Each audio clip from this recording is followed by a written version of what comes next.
Word to my, I'm out of my. One of the, I'm gonna get you today, boy. I said, hey yo, I said, get your balls ready. You don't got no balls. You got your balls ready for her? You playing? I knew it. Yeah, fuck out of here. Try to go kind and modest. Shit, don't I'm fall for that shit, nigga. Always a Bronx nigga always trying to be modest. Yo, come on, you know, it's old. Thank you and shit like that. You ain't gonna trick me, man. Make me like you too much, my nigga. I'll fuck with you. You ready? Good job, JR. Everybody? Phones on silent, please. One, they can take little clips, but no, not the whole thing, right? You want to make clear or no? What's up, man? You look good. I miss you, man. 1, 2. There you go. G-Money! Yo. What's up, man? What's good? What's good with you? How you doing? All right, looking good, man. No, yeah. You know, they make a lot of jokes because Cause what? I got my, surgery, ESG. They make jokes on me like, yo, Flip got a BBL. So, like, you know what I'm saying? I be looking at the comments like, I'm not ashamed, though. I'm not one of them. You going back to your sidekick days? Yeah, I got my stomach shrunk. I'm not ashamed. I don't hide. I'm not acting like I worked out. I hid and worked out. That's that old school. Oh, where you went? I went to jail and came back buff. No, I got surgery. I'm going to the gym. You going to the gym? Nah, I'm out That's but, all like, but I've been on live a lot. Shout out to CC, and we've been doing the collaboration. Queens Flip and CC, we've been doing the collaboration. The CC show? Yeah, it's been good, and I talk about my surgery, and people from Harlem, uptown like to make a lot of jokes. Of course. BBL, you got a BBL. Nah, I got ESG, man. They stitched my stomach smaller, so the food lasts longer, and I don't get hungry as much. That's what's up, man. But I feel good. How you doing? I'm good. I'm all right. I'm cooling, man. Good to see what you smiling for, man. I'm just feeling What's good. up with this get up, man? What get up? Like the hat matching the like. I feel like summertime still. You know what I'm saying? You bugging, man. It's still a little warm outside. It ain't really fall just yet. Last episode, you said that was your last time wearing that because I forgot I had one more jersey left. That ain't wear yet. So how's work? Work is good.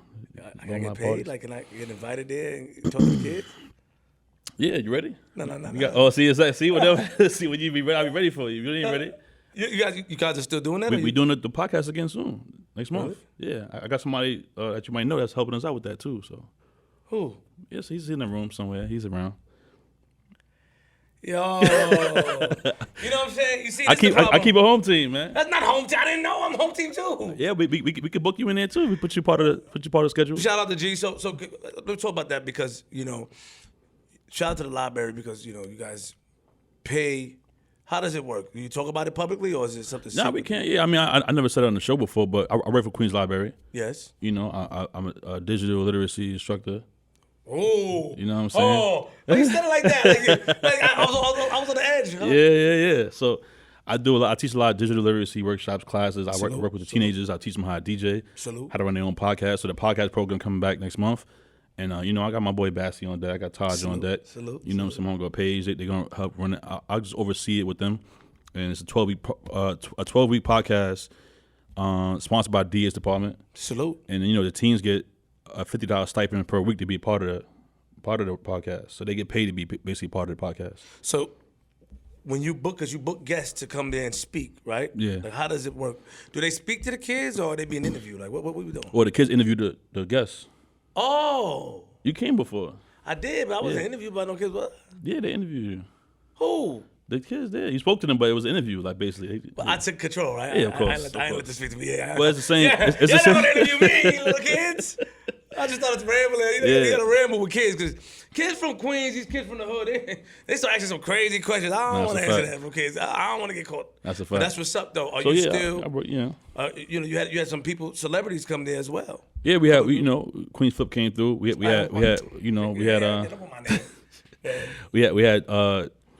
DJ Webstar came out.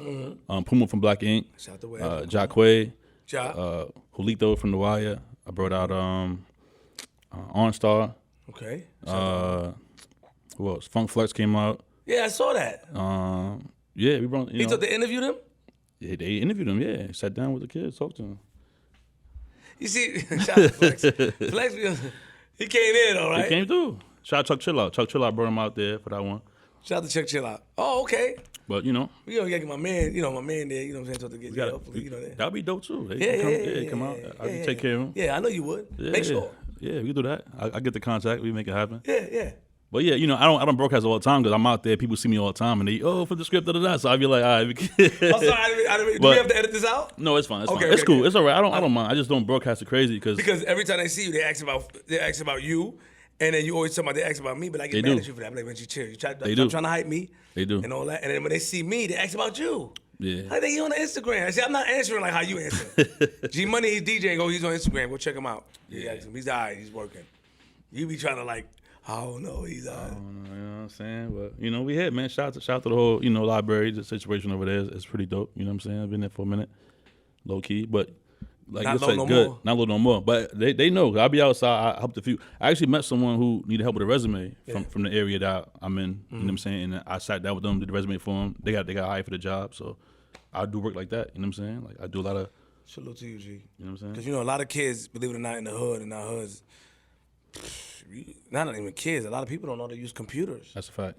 And you'll be surprised they don't know how to use computers. That's a fact. In this day and age. It's crazy. I sat down with someone that's like around our age and I had to show them how to attach an email, or attach a file to their email. They didn't know, and they're like our age, bro. Like you would think they would know that. Yeah. You know what I'm saying? And they're extremely appreciative. You know? Facts. Sometimes it's hard to, you know, as long as you're not making anybody feel uncomfortable, like you're making fun of them, they're there to listen. Of course. But you know, we appreciate. Shout you for doing the work for the community. You know, what I mean, you do a lot of good work. Appreciate. A lot of people don't know that. I wanted to highlight that because you know I was. Somebody saw me. Yo, I saw G Money, man. He's at work. He's doing his thing, man. Like, chill out. You know what I mean? But you know, I can't wait to get to our guests. Yeah, shout man. out to Bassy. Yes. Shout out to Tati Tuesdays. Tati Mondays, man. I don't care. You give it that name. Shout out to DJ Envy. Envy, what up, man? Positivity. Positivity. Positivity water, man. Chill. Let me finish. Alkaline water. Damn. Yeah, get right. pH 9.5. I don't know plus. All right. But G Money. Yo. Episode 211. Nigga, we made it. We got a special guest. He's waiting a long time. He probably like, man, what's going on? You know, now he wants to be cool. And I ain't gonna lie, this is the first guest in a while that didn't talk during the intro. It's like he really sat there. Most of the guests be like saying little stuff, they be chiming in. You know what I'm saying? His father did. Giggling. That's what I'm saying. He's the first one in a long time. I mean, you know, he's humble, very humble guy, very nice, manly. This is dope too. It's like a part 2 interview almost, like, you know what I'm saying? A little bit. You know, when I was speaking to him, I'm like, man, he says his thank you and stuff. He said, "Look, good guy, man." He was raised. How can you be mad at a kid like that? Not a kid, a man. Facts. Man like that. You know what I'm saying? Round of applause. Young Money. No good guy. My man. I call him a legend. Mm-hmm. One of the best spitters out here. I don't care what you say. Let that sink in before we introduce him.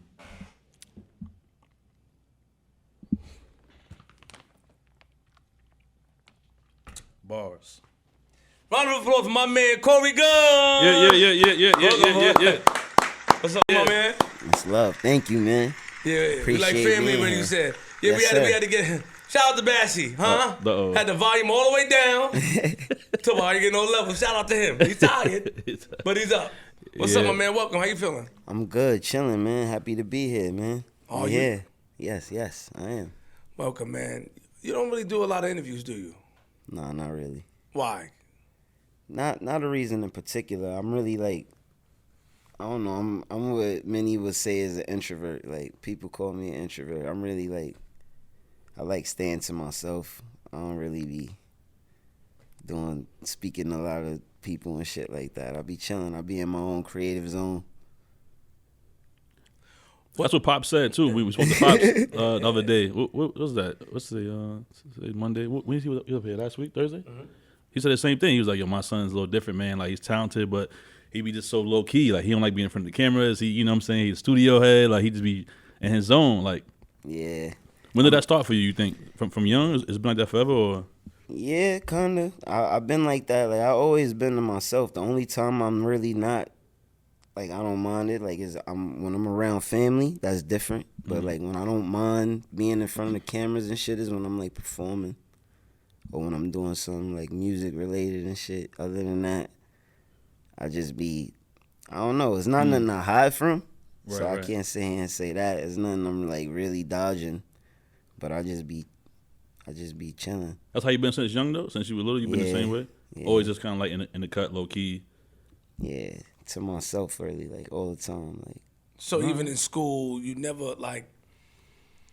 In school, anywhere, you just a person that see yourself. You just quiet. And there's no particular reason. You just because sometimes niggas don't want to be bothered. Nah, it ain't even that with me. I'm just like that naturally. Like I spend a lot of time alone. Like that's just how I like to be. Like I get, and there's nothing personal or nothing with. Like sometimes people take it personal with me, because like even people like, yo, I don't speak to you, I don't hear from you. It's not even that. It's not nothing that I do intentionally. It's just that I'm used to. I don't know how or why I'm wired like that, but I just like to just move a certain way. Like I just be, I want to do my music. I want to write. I just want to focus on my craft and just master shit. I just like working out and writing and shit. That's all I like to do.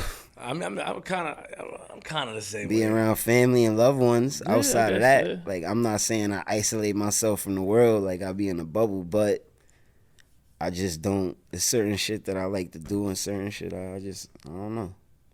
Wow. Real quick, like me, I like to be. I take showers in the dark. I say that. I do. I sit by myself. I'm quiet because listen. I'm gonna tell you why. Listen. That's real shit though. I crack a joke. Oh, see. Nah, that's real though.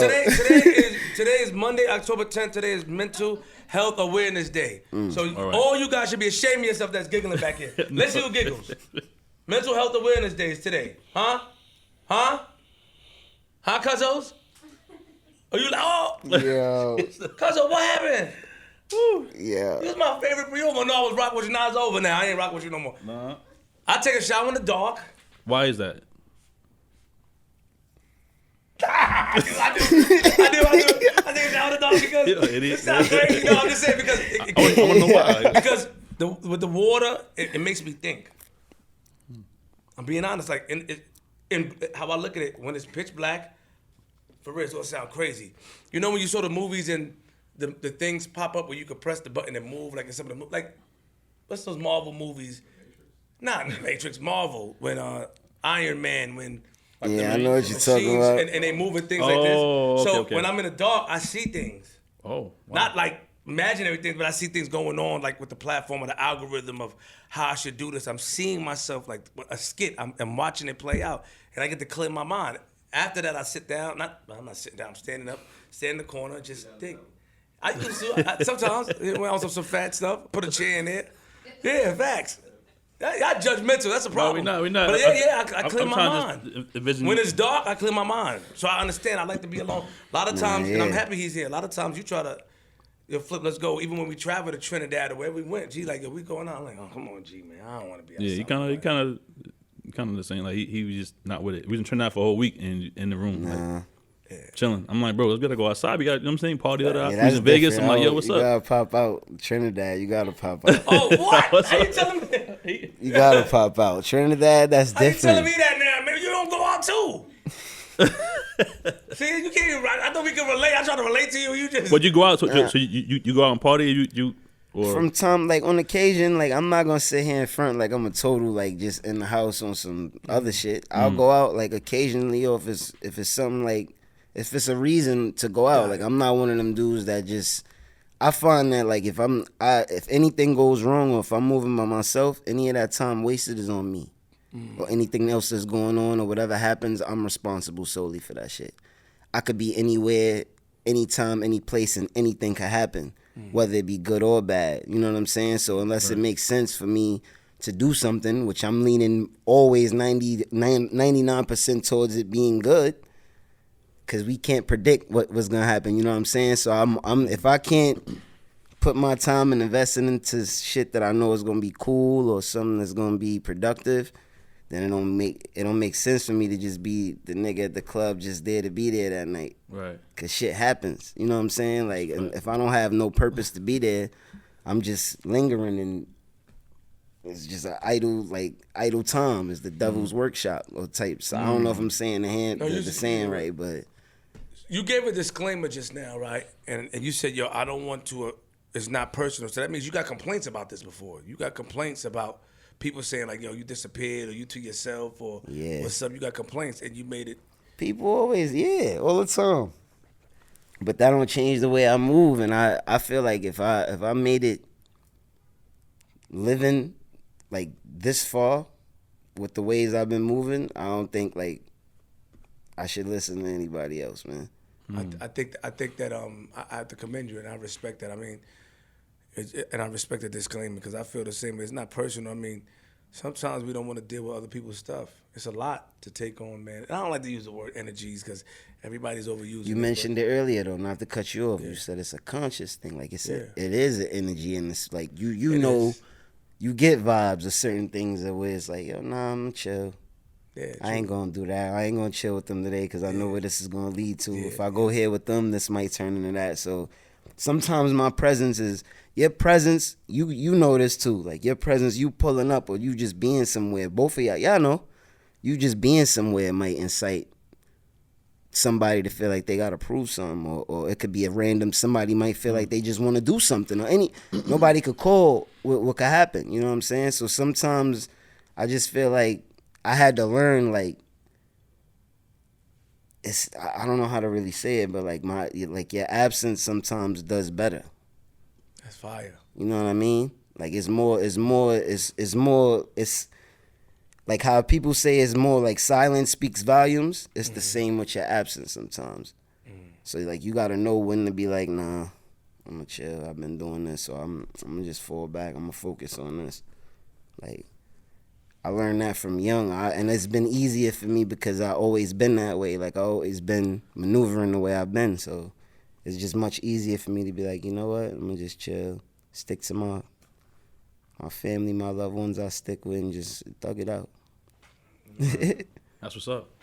Well, you know, like you said, welcome, man. We're gonna get to some questions and all that now. You know, I think it'll be dope today too because we heard like the other side of the story of Cory Gunz from Pop's last interview. So, you know what I'm saying? Like I said, I watched it earlier. It's just like kind of like a part two a little bit with the extension. Of course, we hearing your side and your story, your life story. But, you know, Pop's kind of told us about him, you know, you being his first child and, you know, having you young, the whole, you know, so now we get to hear your version of it. So take us back to Cory Gunz, you know, obviously the Bronx and everything. Tell us where you're from. Tell us about growing up in the Bronx. Tell us about that whole young stage of Cory Gunz. I'm from the Bronx, the South Bronx, 174th Street, Vice, 2 on the 5 line, 36 bus used to be there. I don't know if it's there no more. 19, I remember all that shit. Like, I'm from Vice, man.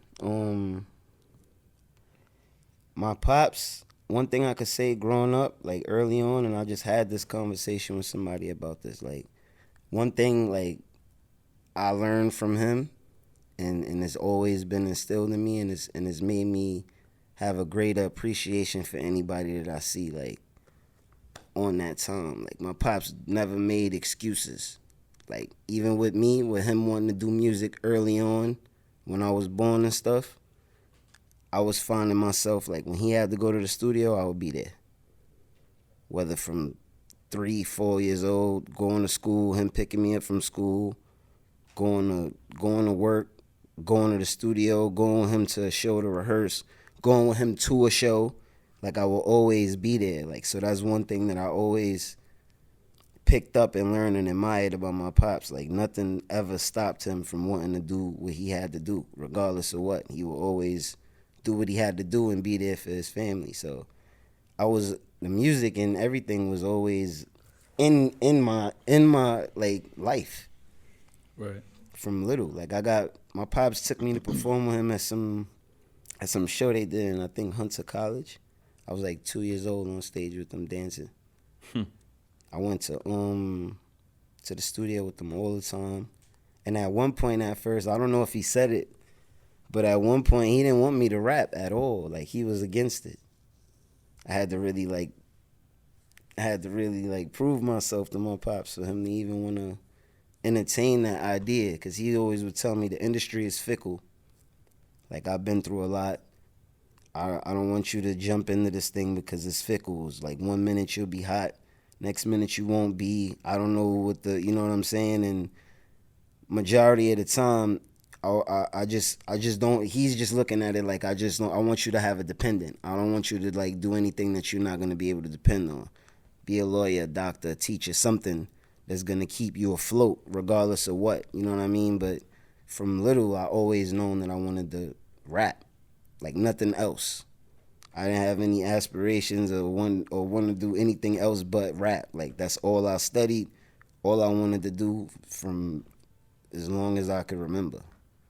So it took me a while to convince him and stuff and whatnot. But when he heard me and he finally got a chance to see and understand that this is what I want to do, he respected it. Like it took a lot of convincing, but he said that he brought you around a lot, and he said when you was a kid that you used to move to the beat and all that stuff. And he said that like he spoke that's highly. crazy without even saying it. Yeah, that's crazy. That's true. He said that he used to move to the beat and they'll slow it down, and then he said you will always catch the beat. He said you always catch the beat. But I want to ask you a question because I said this to you behind the scenes. I said the only thing that we talking about you young. I said the only thing that your father didn't talk about was your mom. And behind the scenes, I had said that to you. He said the only thing he said he kept it real. Not too much, right? He just said that she wasn't around, and he took some accountability. He said he might have been hard, and he left it at that. Do you remember your mom being in a relationship with her, or like was she not really there? Or how you even feel about this subject? It's touchy, but we men. All right, it's cool. touchy though. Y'all rock with you, my homie, but we men though. Like, don't shed no tears. Don't make me. You know what I'm saying. Nah, ain't none of that. Ain't none of that. I'm past saying, it. I speak to my moms I tell my mother I love her every day. I speak to her every day, so we good on that. Like, respect. We move past all that stuff, and my mom's, one thing I learned, like the older I got, is that my mom's didn't have an easy life.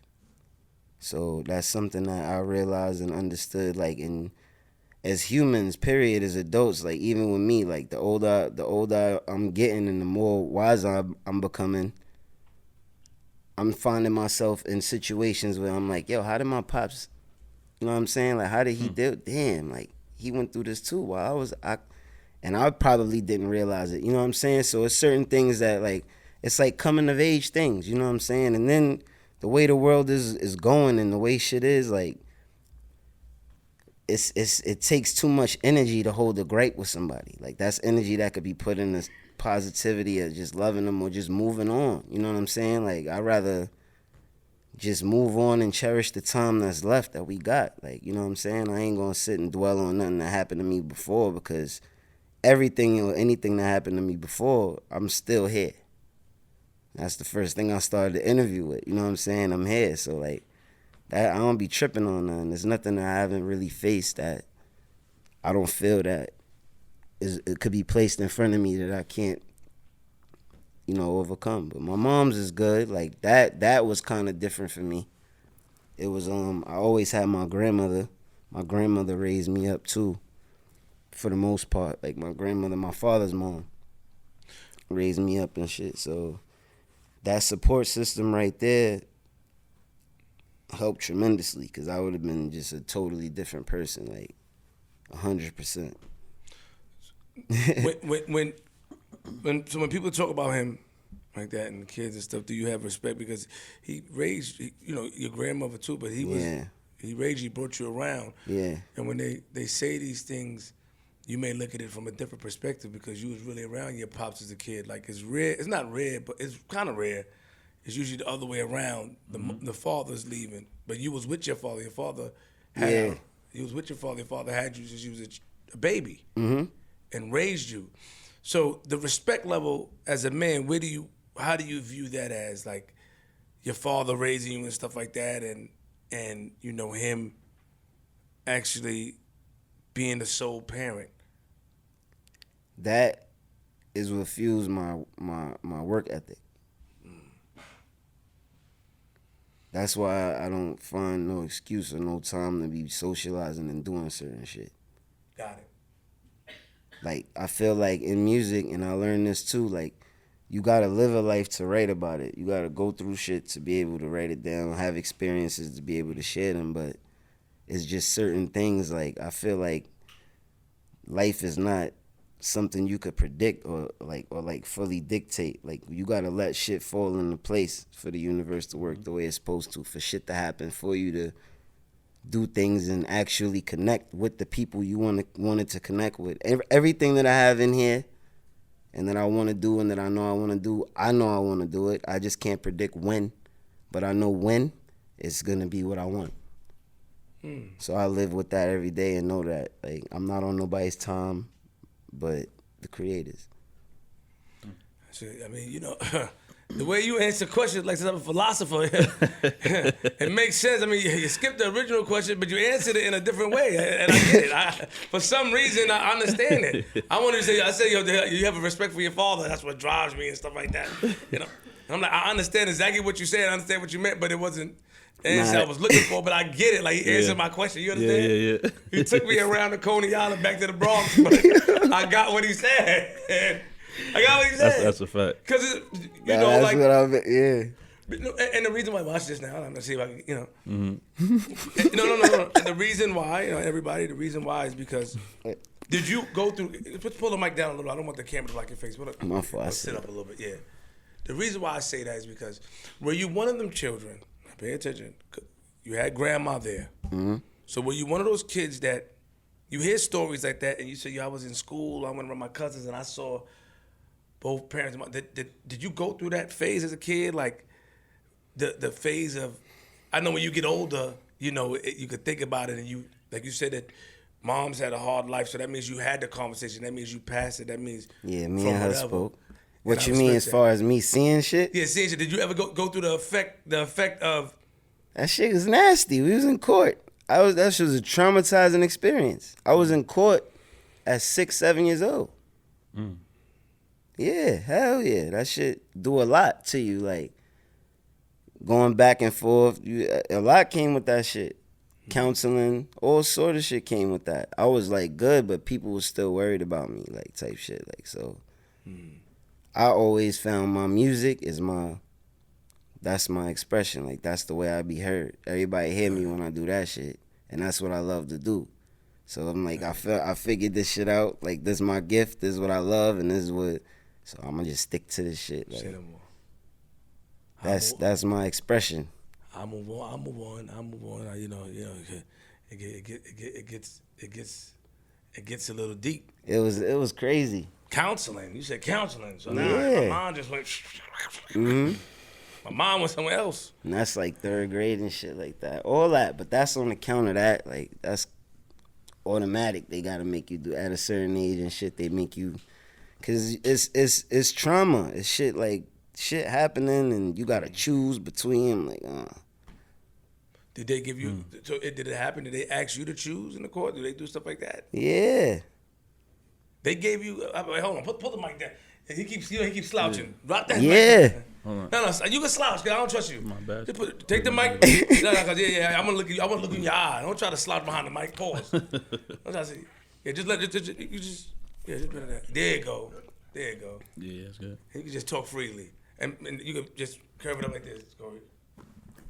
Yeah, stop slouching, man. You playing video games, nigga? Nah, I can't help. I can't help. They ask you to choose in the court.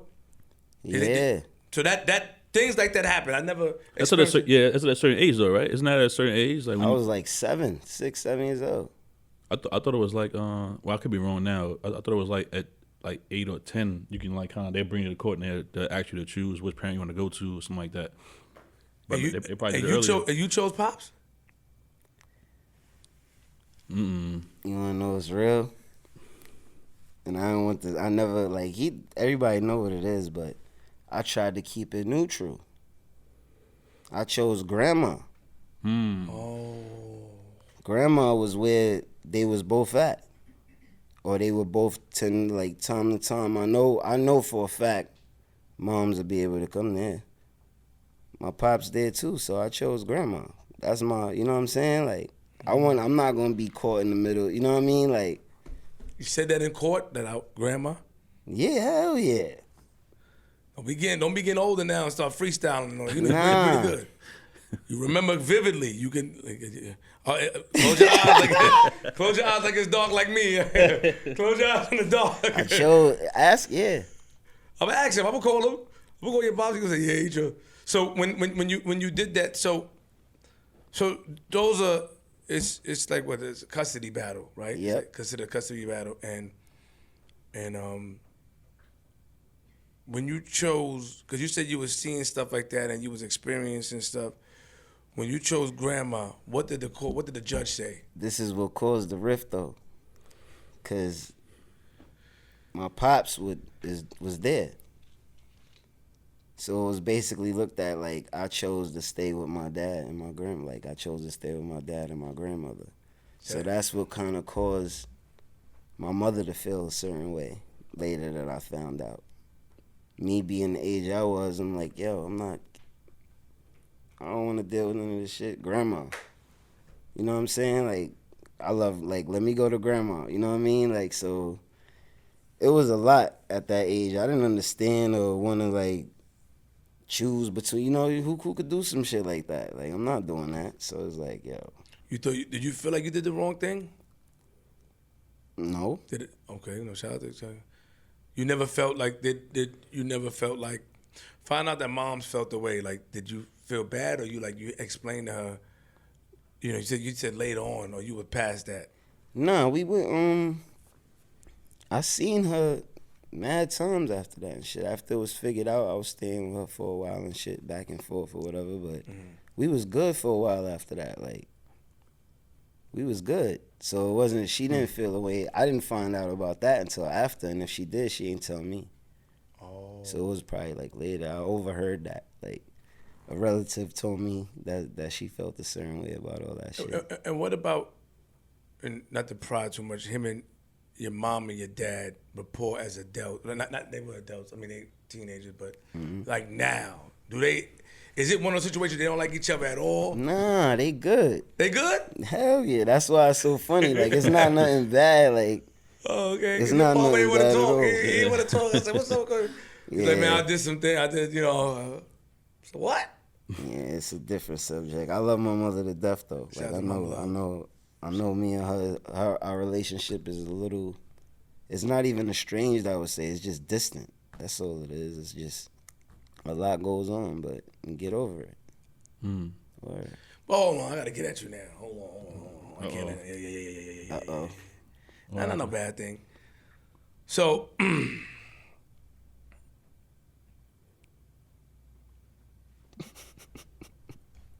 Mama Love,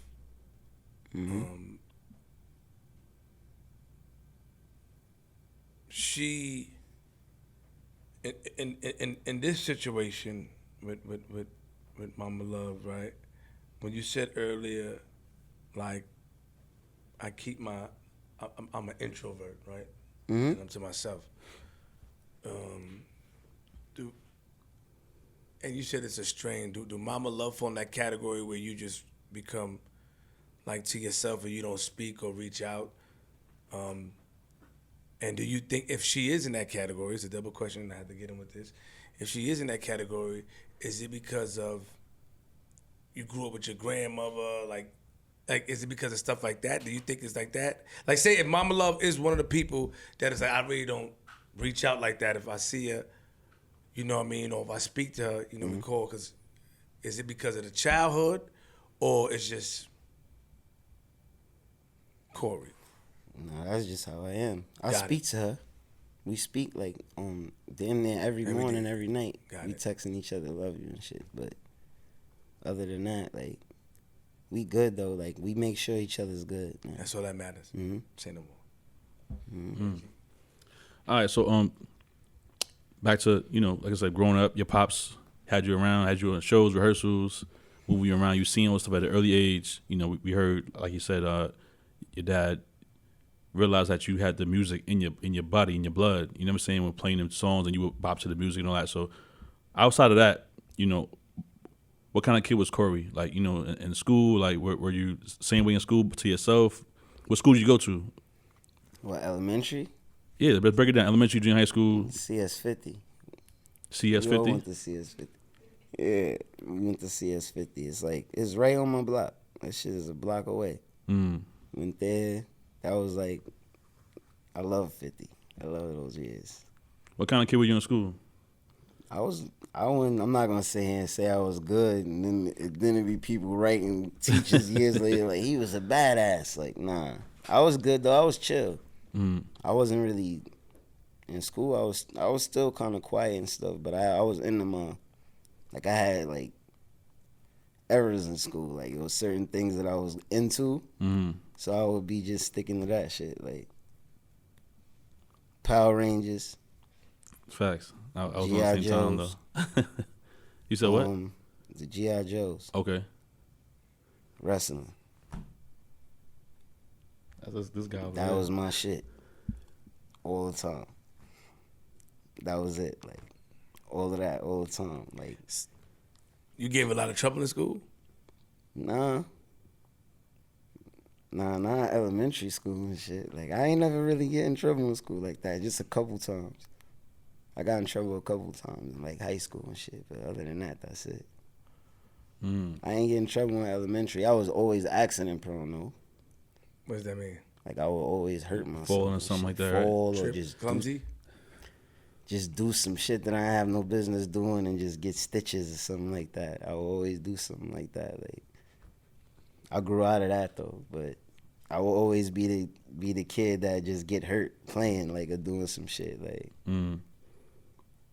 So all right, elementary, during high school, you play sports, anything? No, I was into all my friends played like sports and shit like basketball, football, and baseball. Like I always tried to get into that. I was into shit like skateboarding and rollerblading and bikes and shit. Like I was into that. Like okay. So your favorite song was Little Bit Fiasco, Kick Push? I like that shit. Of That course shit you was did. dope. Of course. That shit was dope. Of course you did. What's wrong with you, man? Skateboard? Nah, I'm joking. Okay. Yo, That was the shit. All that. You was fire skateboarding? I was nice on rollerblades. Skateboard, I like skateboarding, but I'm not that great. I ain't gonna front. I'm not good. You just gave me an idea. So hold on, you nice at rollerblading now still? I haven't skated in a minute, but I know for sure I could jump some stairs on them shits for sure. Oh nah, you What? riding like that? Yeah. You was fire like that? Hell yeah. I'm coming out the building. The same sound. Yeah, right. As soon as I get out the building, for real. Stop lying, man. Hell no. Jumping You skating in the Bronx? rollerblades, yeah. Shout out to the BX, man. Word. Wow, Cory Gunz, you never know, right? See, that's why we gotta actually I was go back nice questions. on We gotta those. get to the history because we don't never know these things. You know Yeah, what I'm saying? skating. You would never know this. So, but you liked it though. I like, You liked skating. That yeah, was like, skating, skateboarding. I saw an accident on the skateboard one day, and I'm like, nah, I had to wait a while. I put my skateboard up for a while after I saw that, and then I came back out the summer after. But yeah, it get real. so a dude, my man almost knocked his eye out in front of me. I'm like, yeah, I'm gonna chill out for a minute on this. cause y'all want to skate down rails and all that stuff. That's what he was doing too. Yeah, I know. I know. So you were into that, going to school, and what about junior high school and high school? What high school you went to? Monroe. James Monroe High School. Okay. It's It's the high school, not the the Bronx, college. right? Yeah. Yeah. Isn't it James Monroe in Brooklyn? I don't know. Oh, Monroe High School. Like, it had to be the Bronx. Monroe in the Bronx. What was that like? What was your experience in high school like? It was alright. You had trouble in there? He was wild in high school a little bit. Nah, it wasn't even me wilding, bro. It was just like too much. Like I don't know. Like the high school shit was just a lot for me at that time. Like I already knew like 100% that I wanted to do, like rap. So everybody in them like areas and shit, or like throughout all the schools, you know how that shit be. Everybody already knows. When I get there, they already know, oh, he's coming to this school, we gonna do this. Everybody rap. So it was a lot that came with going to that school. So it was like, I couldn't even focus from the gate there. Like, I feel like if I went somewhere else, I would be able to focus, and I probably would have did way better in school. But just that, the whole area, every day is a different cipher. Every day is something new. I really wasn't paying attention there. It was a lot, and then it was just too much going on. Like, just off of my pops being who he was and me rapping, starting to make a name for myself, doing freestyles and stuff. A lot came with that. Like, I was gonna ask that too. Like, what was your first memory of you being in school and like people knowing, you know, who you were from your pops and that whole scenario? From school? Like, what grade could you think of that? You know, you were in school and people were like, oh, that's Peter Gunz's son. You know, like that whole. Yeah, like going from like people knew my pops rapping and stuff. Like during elementary, when I was in elementary school. Probably like I was like 10, 11 when that song came out, when Deja Vu, when Uptown Baby came out. I was 11, so I was going into junior high school. Then is when people started like, it started becoming, that's Peter Gunz and that. Like people, because I was going to the same elementary school from pre-K to 6th grade. So everybody who already knew, like they knew us, so it didn't really have an effect. People would recognize them. Right. But it wasn't until, like, I didn't really notice other people seeing it, and I'm like, oh, shit. Till, like, junior high school, and stuff like that. That's when it became, like, damn. That's a whole nother, going to school with that. Crazy. People just want to, it's a lot. It was a lot. But it was cool for the most part. Was it issues did you have issues in school because of who you were? Nah, not me. No. I ain't never have the only issues I would have is like dudes coming to get me from class to go to rhyme in the lunchroom or some shit. Like, I remember, I'm not going to blow the teacher up, pause. He definitely looked out though. It was a science teacher. I'm in class. He knew I was good for the work, but the kids knocked on the door. He's looking, he like, just go ahead, hurry up, give me the pass, let me go rap. Like, hurry up, you better come back. If you don't come back, I'm basically going to tell the principal or whatever. So he used to let me go sometimes. I don't want to get him in trouble. I think he's still teaching, but he would let me go sometimes and just go rhyme and come back. So it would be stuff like that. Like, other than that, I wouldn't really be getting into no trouble and stuff. Like, I'd just be chilling. So when did you start, like, really, like, rapping? I know you said from young you was around pops, but, like, when did you really start, like, to put the pen to the pad and really start to feel, like, confidence in yourself of being, like, a rapper and, you know, things like that? Writing my own stuff and shit. Like, I started around, like, writing my own, like 12, 13 years old. Is when I started writing my own stuff and taking it serious. I will always be rhyming his rhymes and other people's rhymes. Like, I would just be using his stuff. Because, like, I'd be like, yeah, a lot of it would be stuff he ain't released or stuff that he just wrote. And I'd be like, I know nobody heard this, so when I go outside and rhyme these shits, I'm going to kill everybody with these shits. So I would do that for years. And I just got into, like, I'm learning all of these rhymes and shit, all these different styles and flows, I could write one of these shits. So I started doing that, like, at, like, 12, 13. Started being, like, serious on that shit at 14. My pops made me write 2 songs. Because he kept getting, like, a overwhelming, like, a barrage of people telling him, you got to listen to Cory. Like, what are you doing? He got some shit. You got to hear what he's saying. So my pops calls me one day downstairs. Let me hear something. I rhyme for him. And he just kept asking me to rhyme about different shit. Kept rapping. He gave me 2 beats. He said, make 2 songs out of these beats. One about this or whatever, and the other about shit you've been through, shit you've seen. And I wrote them. And the next day from then on, he kept me in the studio. That's fire. What studio? It was different random ones, but the first studio, like when I recorded on my first mixtapes and shit, shout out to my Uncle K&S, it was in his crib. Everything was in there, like the booth, everything. I would be hyped just to leave school to go to the studio all day. I wouldn't even want to go outside, none of that shit. Just want to go to the studio. Go to the studio. Weekends, go to the studio. Anytime. Did you graduate from high school? Nope.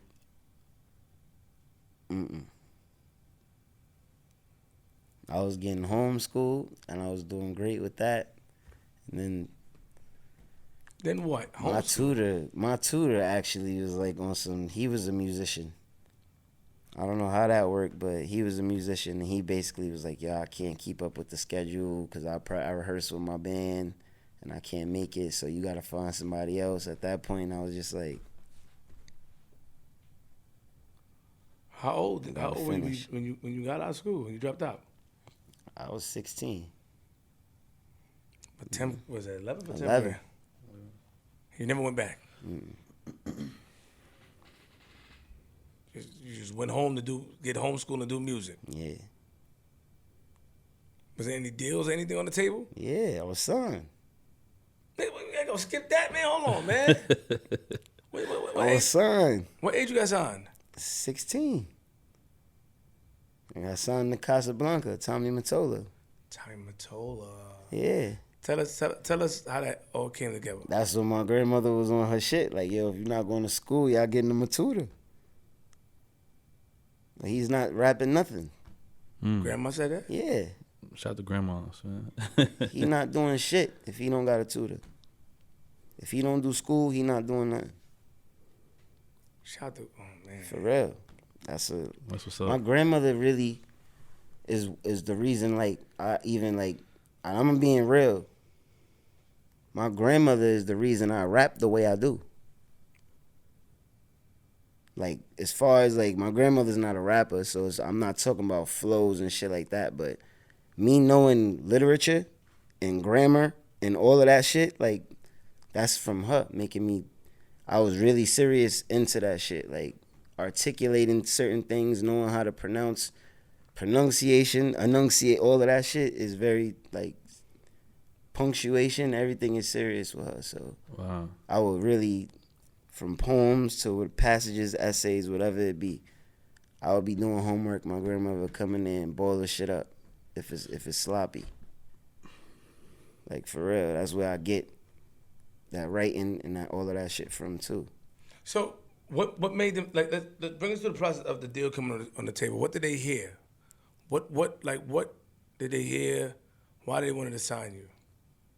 I was doing, this is what happened. I was taking, God rest his soul, Ed Woods, man. I miss Ed Woods. Ed was, I called him and always looked at his family, and I always looked at him more of a manager than a lawyer, but Ed was my lawyer. He was working at Casablanca at the time. I was 15 at the time.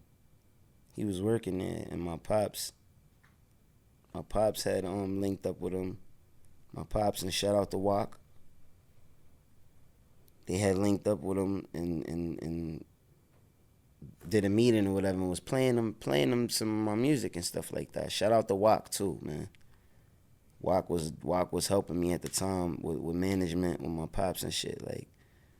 But we ended up going up there, playing them the shit or whatever, playing them the music, and Ed was always on board. They was always on board or whatever, like, with it. But it was just, it wasn't dragging, but it was just taking long. It was like a process. But then I'm leaving school one day, ironically. I'm walking out of school, and my uncle's there to pick me up. Shout out to Lord Tariq. Tariq is out front. I'm not knowing that he's coming to pick me up from school to take me to the studio to do something, to do an interview and to do some footage for something. So I'm like, all right. We go to the studio, listen to beats, record some stuff, listen to music, and there's some camera. It's a camera there and shit. It's smack. So while we there, it's me and my man Germ. We there, whatever, at the studio. They like, yo, spit a verse real quick. Yo, Tariq like, yo, let them hear that shit. Like, da-da-da. Throw the CD in the car, and we just rhyme. Smack films it. Puts it on his DVD. That shit hits the street. Once that shit came out, the next meeting was nothing to talk about. It was buzzing. So the next meeting we had up there, they was just ready to do it. Wow. Shout out to Smack, man. You outside with all these people. This you right? Smack freestyle. Oh, that's Comfort and Joy. That's the video. That's the second one, Smack. The first one is the one where I'm in the car. Look young as hell, boy. Oh, I see it. I was like 15. Damn. I did that Cam shit. Let me see. Whoa, I don't want them to. Yeah. Don't flag us. That's the right there. Oh, you got the big hat. You see it? Look at to you, the man. side. Look at you, man. To the side. Look at you. So this is what caused you to get a situation. You being on, like, it was no conversation after that. Yeah. Did they hear anything else before that? They heard stuff like I was taking meetings too. Pause. Like I was running around. I was in meetings with my pops and shit. Like we was taking meetings and all that. But they would be good. Like not no yo. We don't want to do the deal type shit. Like you know what I'm saying. But it wouldn't be what we. You know what I'm saying. What we think or what was. You get what you negotiate basically. It wouldn't meet our terms. Like so. Just kept going. Like in the middle of that shit. That wasn't even planned. Like that day when they was filming and shit, that shit was not planned for me to be there. None of that. Like they was doing their own thing there that day, and it just so happened I rhymed. They told me to rap. I rhymed and shit. They kept that shit, filmed it, and it came out. You was ready. Hell yeah. Gotta be. Stay ready. You gotta get ready, right? It's a fact. But also his father, told him that yo, you gotta do this. Yeah, I mean, but still, he could have not took it serious. You know what I'm saying? Like he had his bars ready, so like that day wasn't planned. He said, so for anybody that's tuning in as an artist, you never know. You know what I'm saying? You gotta stay ready. You know what I mean? Yeah. So you get signed. Now you signed the tutor bailed out. How long took the tutor to bail out? It took him. It took him a few months. I had great grades with him too. I was doing good. I was doing my work. But after a while, it's like, yo, I'm like, I can't be awake and I'm not getting work waiting for you to pull up. You know what I'm saying? Like that doesn't add up. Like so, it been times where he even showed up to the studio and stuff. But after a while, it just became like, it's not going. We got to figure out alternatives. So that was it. What was the deal? What was the logistics of the deal? What was the details of the deal? The first deal you had? I don't remember that shit. I was 16. Like, logistic-wise, what? What you mean? Like, as far as, like, the details and the terms? Yeah, yeah. Oh, nah, that deal.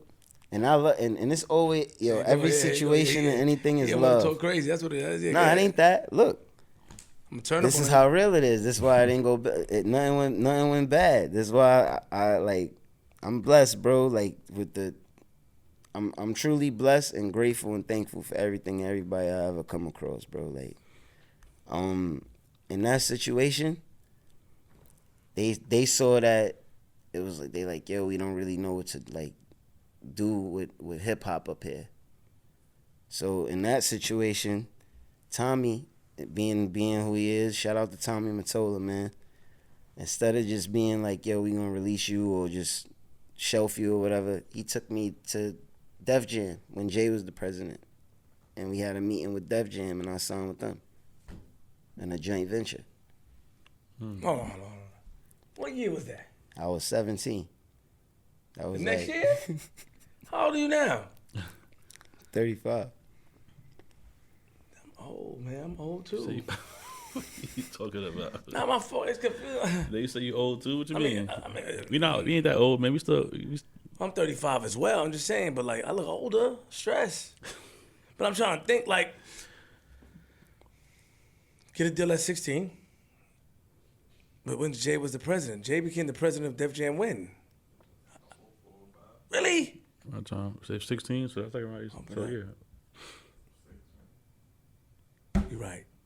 Yeah, I'm sorry. I was just so around. I was around. We was around Webb and them. It feels like we was in it. You know what I'm saying? Like so, it felt like so long ago. It was all one motion. Mm-hmm. Stack everything is all. Yes. Stack, man. My first time not to get off the It's okay. subject. Don't worry about it. That's my Shout out to Stack. Rest in peace to Stack Bundles. Rest in peace to Chinks Drugs, bro. That's a fact. My first, this is crazy too. Rest in peace to K Slay. Oh man. My first interview I did, radio interview that I did where I freestyled like at Hot 97 was on K Slay show with the Riot Squad. Oh wow. Word. It was 100 of them niggas. Stacking them pulled up. Stacking them went upstairs. We all was ciphering up there. Like to this day I can't find like the footage or the freestyle of it, but I'll never forget that. Ever since then, every time me and Stack saw each other, we was like that. Man, rest in peace, Stack Chinks. Yeah. Shout out to The Rock, man. Far Rock, what up? Far Rock. Bino, what up? Word, Bino, man. shout out to Bino. Bino. Cold 2Gs. Yes. Rest in peace, Chinks. Last stop on the A train, huh? Yeah. Last stop on the A train. You know what I mean? Shout out to The Rock. So he was so official that he took you to do a joint venture with Def Jam. Mm-hmm. But you don't know the logistics of those deals. You didn't think. Nah. They didn't give you no upfront money or none of that? I got it advanced, but I don't even remember none of that shit. Like, I'm not going front. I'm not going to sit here and lie.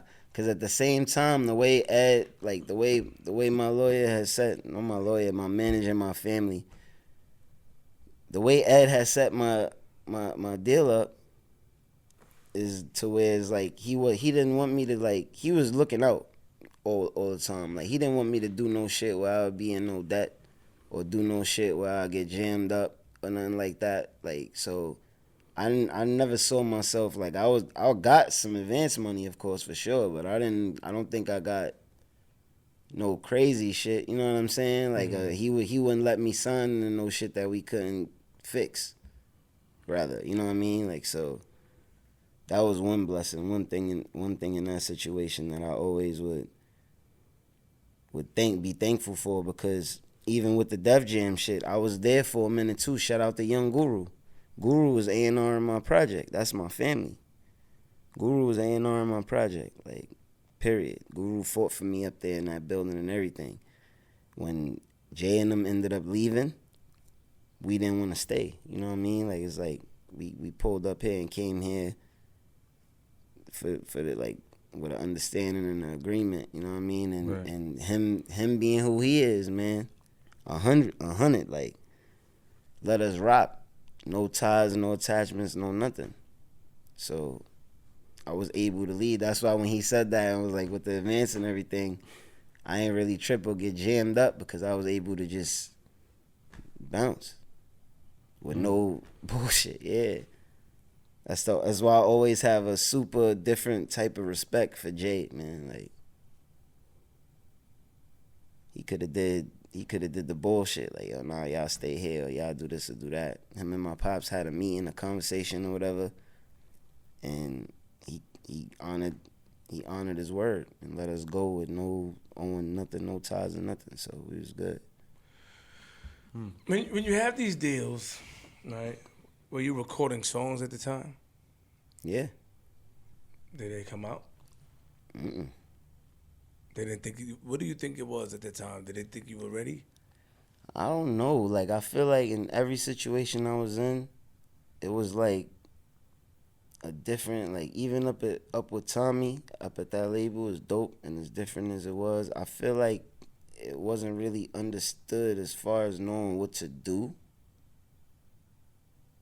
Like, I feel like it was just always, and I'm not pointing any particular fingers. I feel like this is with everybody. Like, people will always tell you what they think you need or what they think you need to do, rather than just letting you do what got their attention in the first place, and just letting you magnify it, getting you what you need to keep doing your thing. You know what I'm saying? So I just feel like a lot of that shit comes into play, like pressures of, yo, you got to do this. Yo, we need this type of song. Yo, we got to do this, that.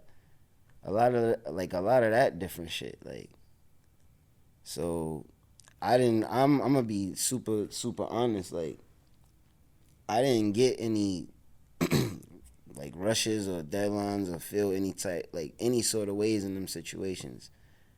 Like, I wasn't up there, Jay wasn't up there, I don't think a year, 2 years. So with everything that was going on up there, and them already knowing they was gonna dip. I don't even know how many hip hop albums dropped that year on Def Jam. I think only Jeezy's.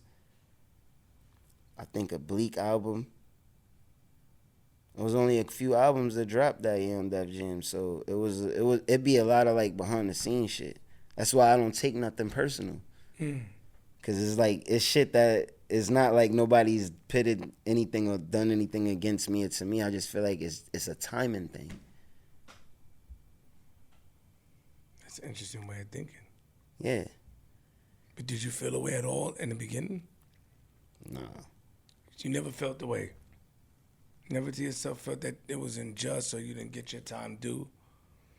I mean, to record all the time and not to have anything come out, for people to have expectations of you, that never played a role at all at all.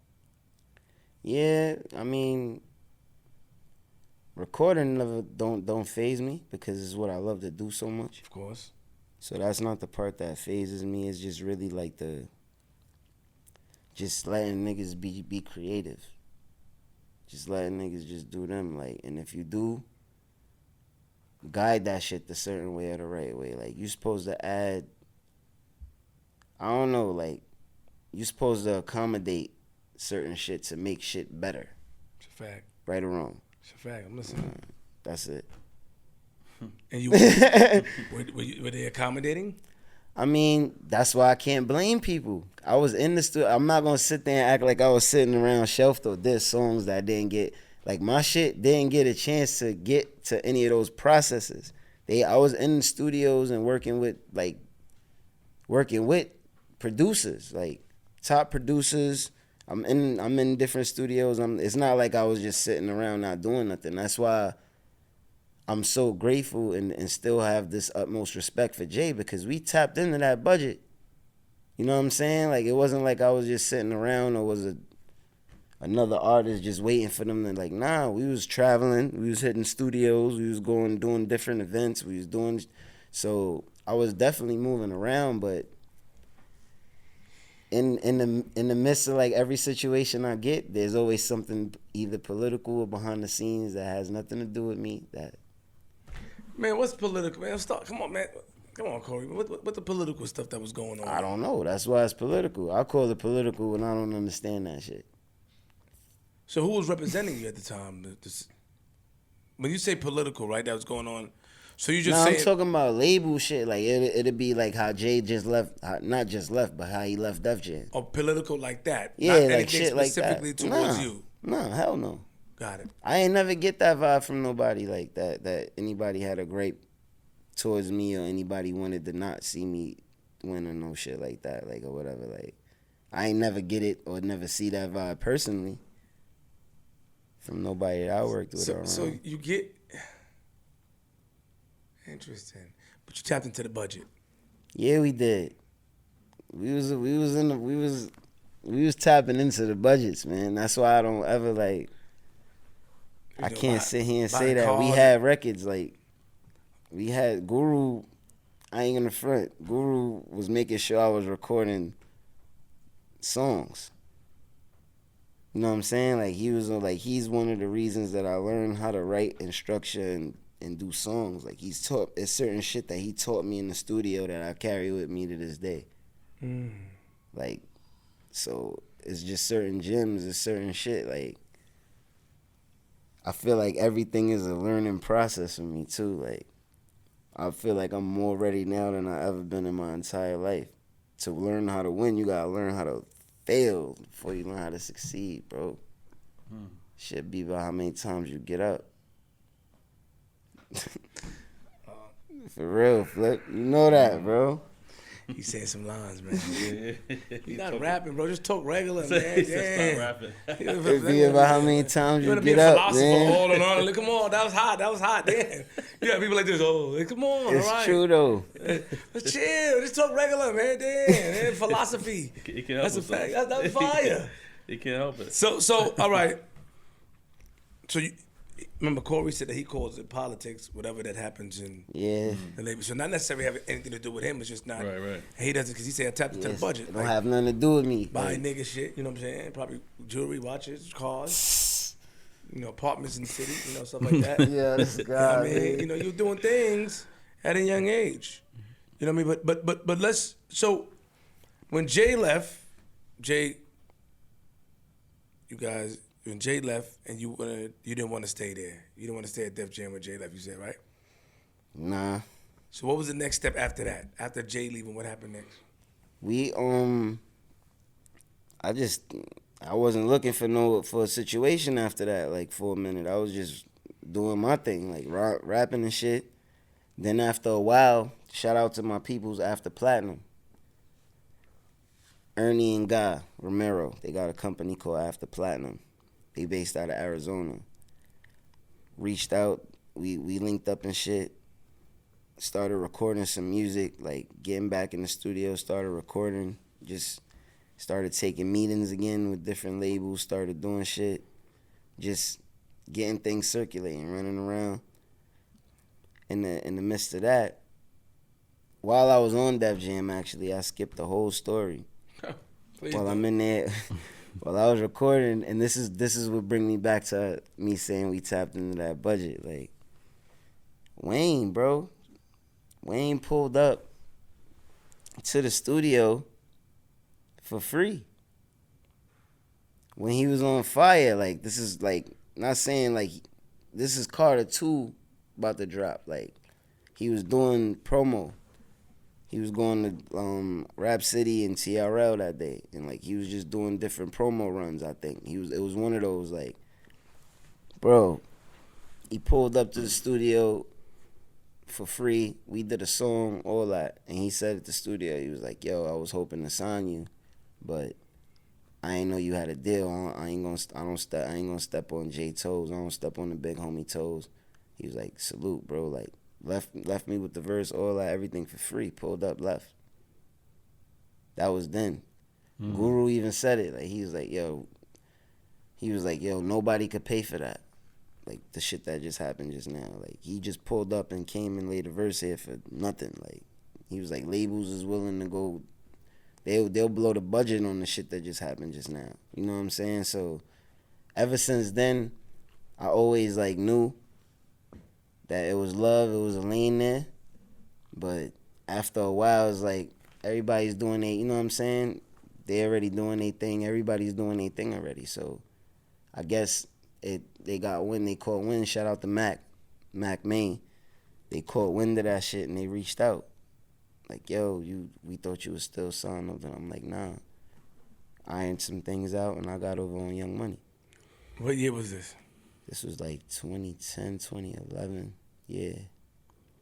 Hold on though. You said Wayne pulled up. Like, that's he just happened to know you. He just happened to come to the studio, or you guys invited him, or he pulled up. He's actually, it was a few incidents where like a couple people would reach out, like a couple mutual people we know, like with past messages or whatever. But shout out to my cousin Busy, Fat Boy Busy. He actually, I don't know who he was speaking to at the time, but he was actually on the phone with somebody and they linked up and pulled up. We was all in the studio together and they just pulled up. Word. Just like that. And what was the song that he got on? We did a joint called I Gotcha. At first, we originally had recorded it to a DJ Khalil. It was his beat, DJ Khalil he's from Cali. Shout out to DJ Khalil. We recorded it to that, and then I guess, I don't know if the beat got sold or whatever happened, but Just Blaze ended up coming and doing the beat over for it, and that shit, Guru mixed it and everything or whatever. It ended up coming out, but after that, like, it wasn't a single, nothing. It just got, it came out. It just came out. It just came out. I don't know. I don't know who put it out. So, you don't know who put it out? It was came leaked? out, though. I think so.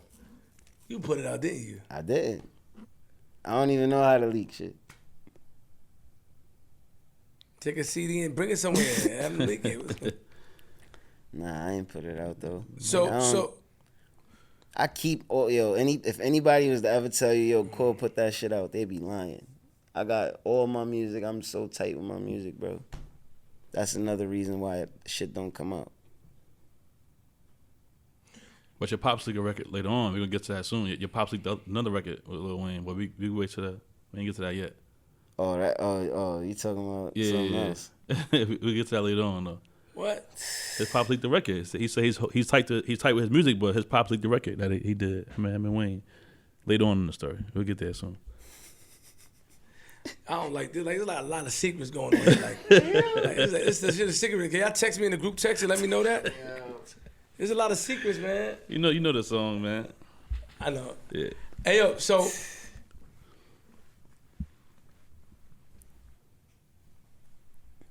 the next step, because you remember you had went back to tell the story about what Wayne did. So the next step was, and at this time, how old are you at this time? Going on Young Money. Mm-hmm. It was 2010. I was about I had to be about 23, probably. No. Pardon me, I smoke. So don't worry about it. All right, 2010, nigga, you got a deal. Yeah, I was 23. I caught it the first time, bugging. Yeah, so, but when you got about the 23, 24. When you got the deal, no. So before Wayne got you the deal, you was you back in the hood? Like, where were you? What were you doing? Stop smiling, man. Before? Yeah, where were you? Where were you when before At the Def Jam situation?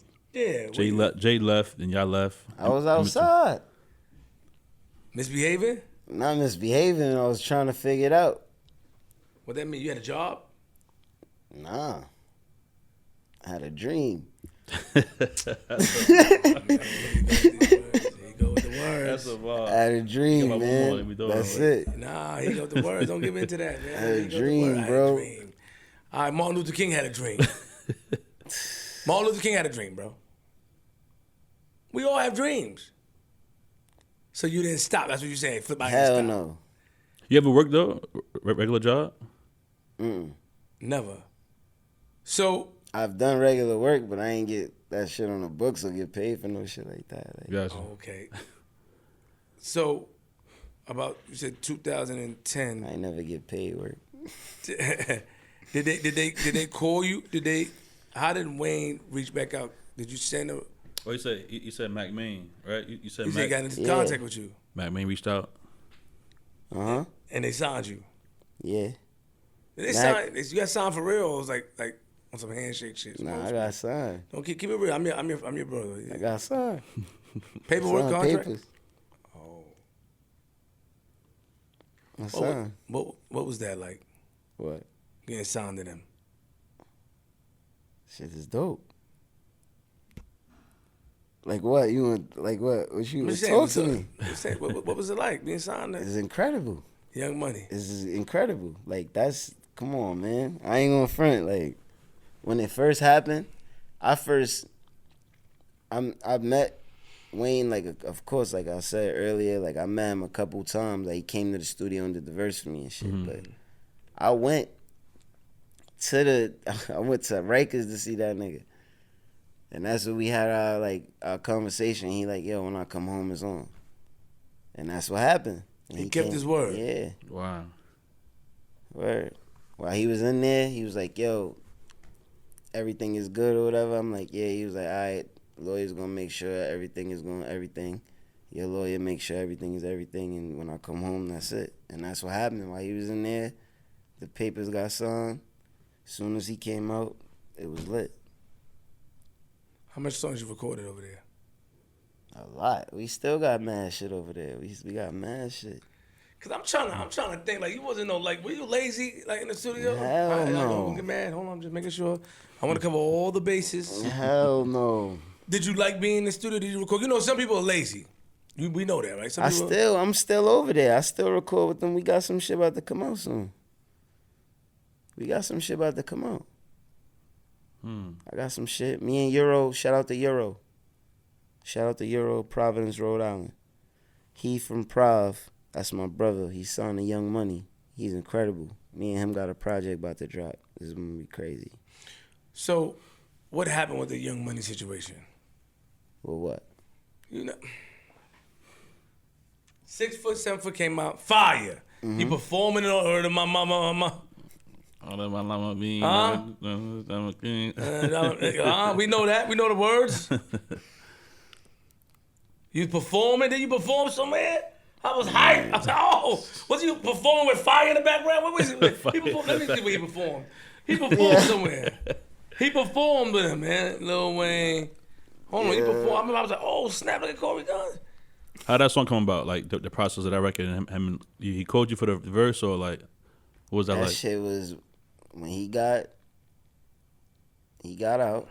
It was like 2 weeks after he came home. He was in the studio recording already. When I got there, we flew out to Miami. As soon as I got in the studio, that shit was playing. Like, the shit was already playing. It was going crazy already in the studio. Mm. He told me he already has his shit in mind of what he wants done. So he told me, he was like, yo, this is the shit I want you to get on or whatever. Like, so as soon as I hear it, he played it for me with his verse on it and shit already. Ridiculous. So I'm like, all right. Loop the beat or whatever. I wrote to it. It was originally like 32 bars what I wrote. But he's like, yo, that shit is no hook on it. And it's like, if it's going to be like a 6-7 minute song, they're not going to play the whole song. They're going to cut your verse. Right.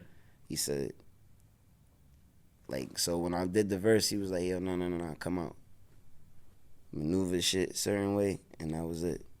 It was that part where I'm like, word to my mama, that's a whole different part. Like, that's middle of my verse.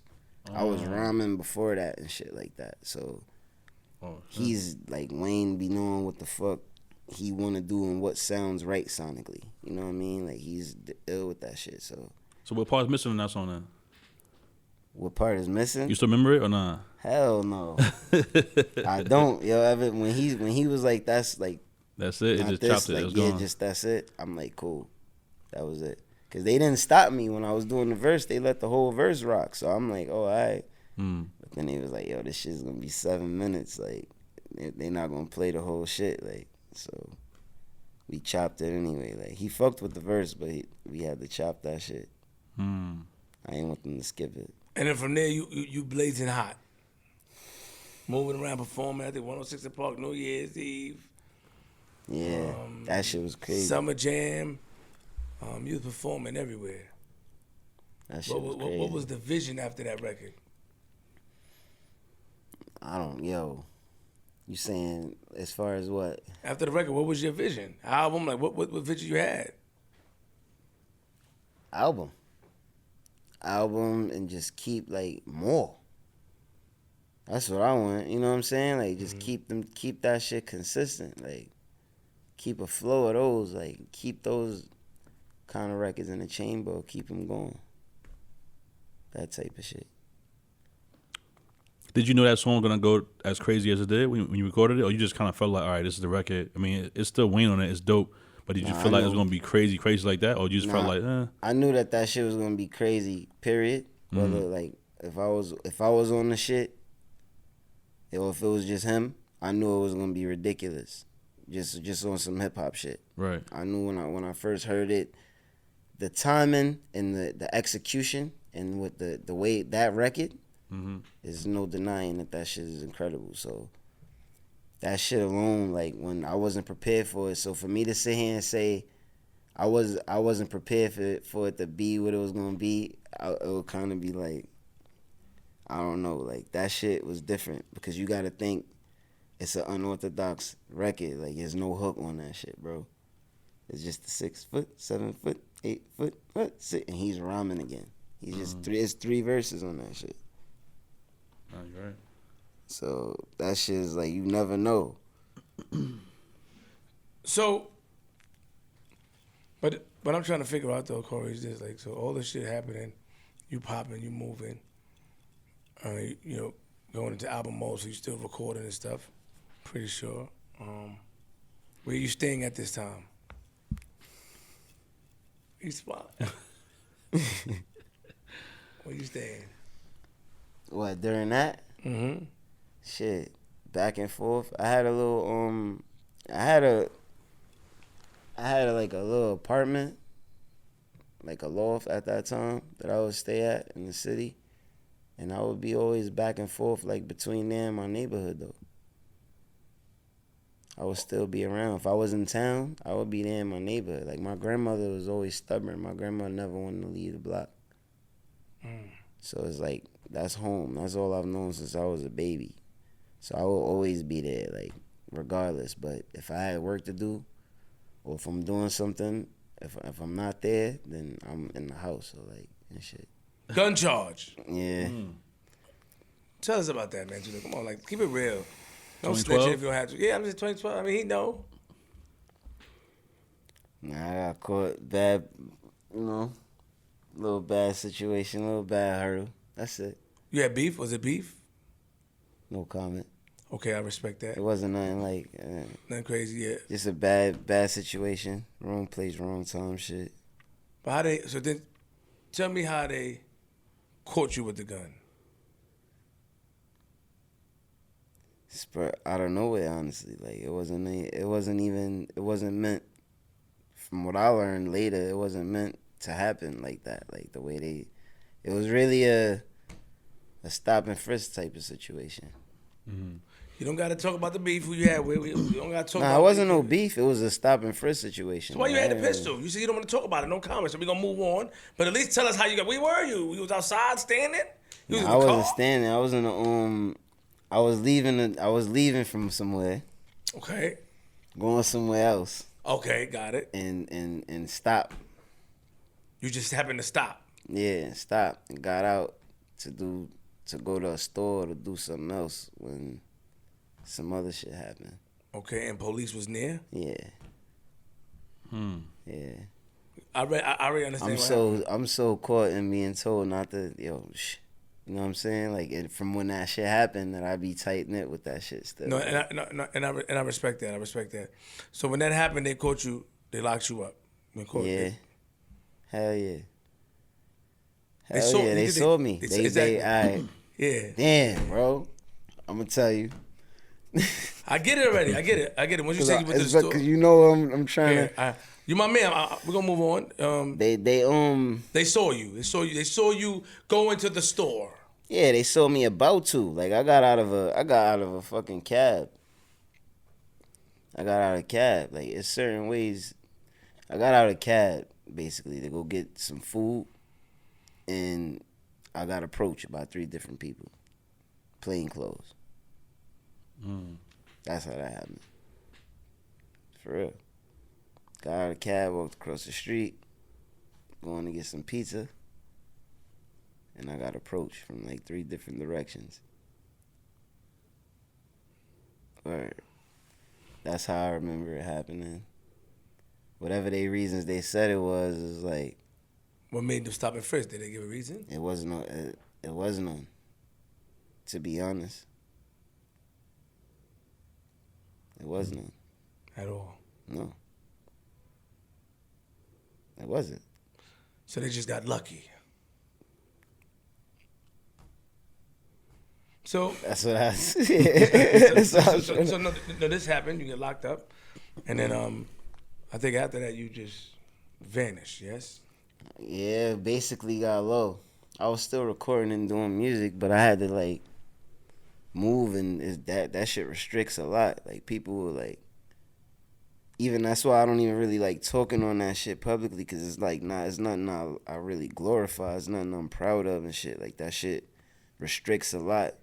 It puts a damper on a lot of shit that you got going on as far as your business, and it's just a lot of obstacles that come with that shit, like when you're dealing with that type of shit. So, Oh, I see. there's restrictions, traveling, gotta get permission to basically do everything. You getting checked in on, you gotta check in. There's a lot of shit that come with that. Like, Let me ask you a question, because I'm gonna respect something, but I'm gonna ask you a question. At this time, you just, a year before that, because this happened top of January, a year before that, you was on one of the hottest records out. You was moving and shaking. And ego and pride that we all got, allowed you to go back to the neighborhood of, I guess, what's this? Were we in the Bronx? Did this happen? Mm-hmm. I never left the neighborhood though at that time. You never left. You were always in the Bronx even after this. Yeah, hell yeah. But still, like, do you feel like in retrospect you should have just? Cause I mean, it's grandma. She's over there, so I see. That was all I was thinking about. Like I wasn't in the hood to just be. I'm not gonna sit here in front like I'm getting money on the block. I'm doing this and that. I didn't have any other purpose or reason for being over there other than family. So that was always my only intention of being on that block, or on my block rather. Like it's my home, it's my neighborhood, but it's not like on some I gotta be out here type shit. You feel me? Like that's gonna be there. That's gonna be home regardless. That's not what kept me over there though. Like my grandmother, I really got a big family. Like a lot of my family live over there, so it's not easy for me to just totally be like, yo, I'm gonna see y'all later and shit. Especially when that's where, from zero, that's where I was born. Like from the hospital straight there.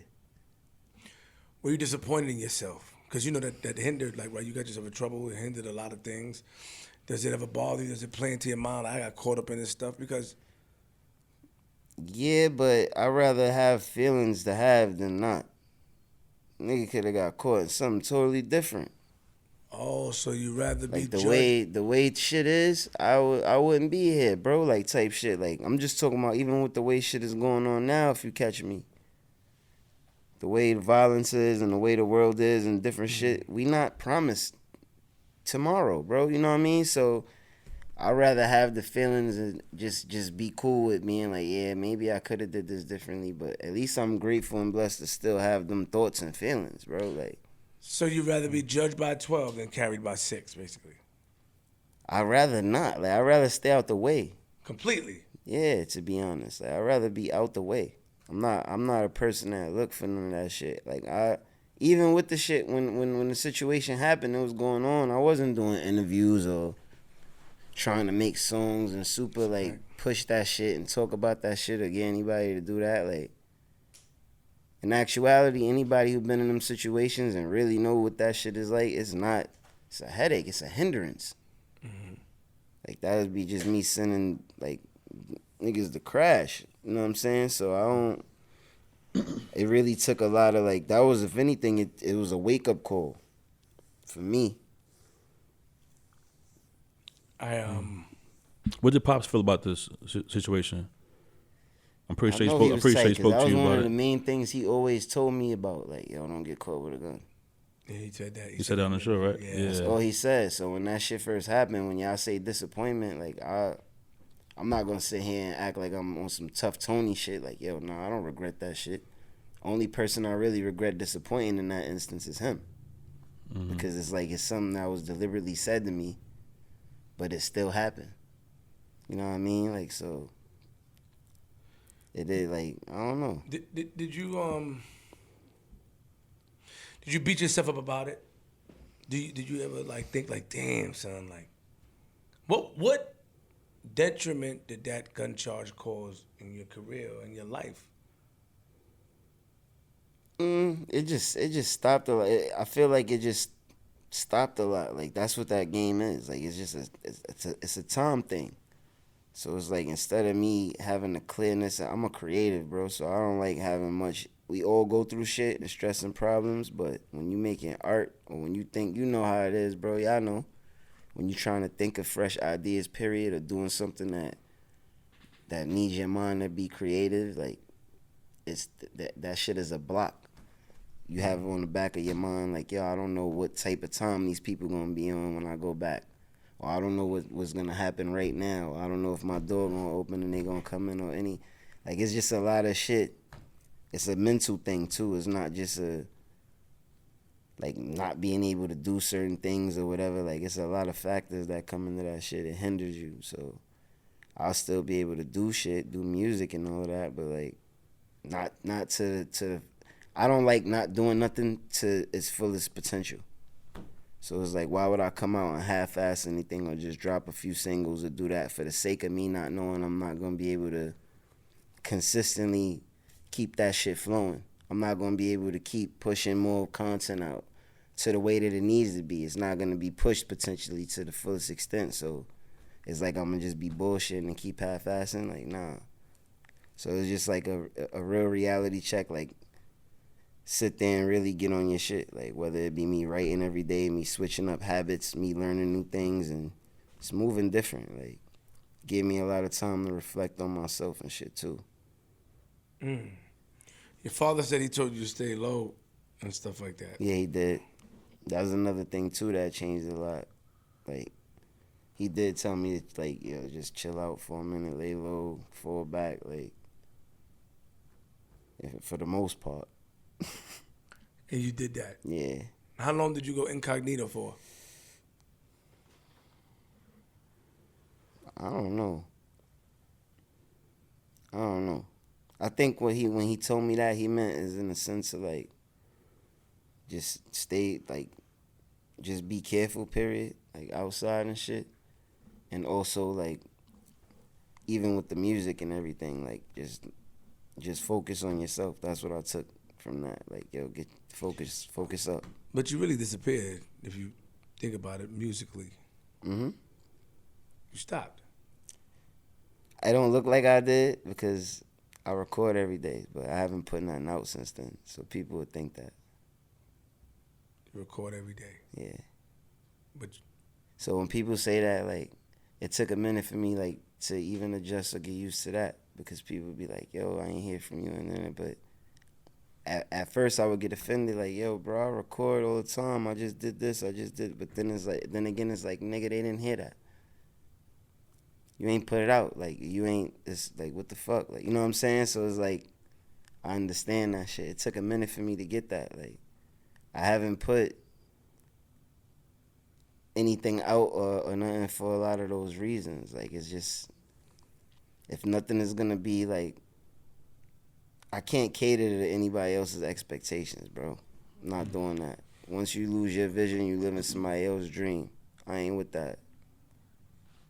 yeah. So I just really rather just focus on my shit.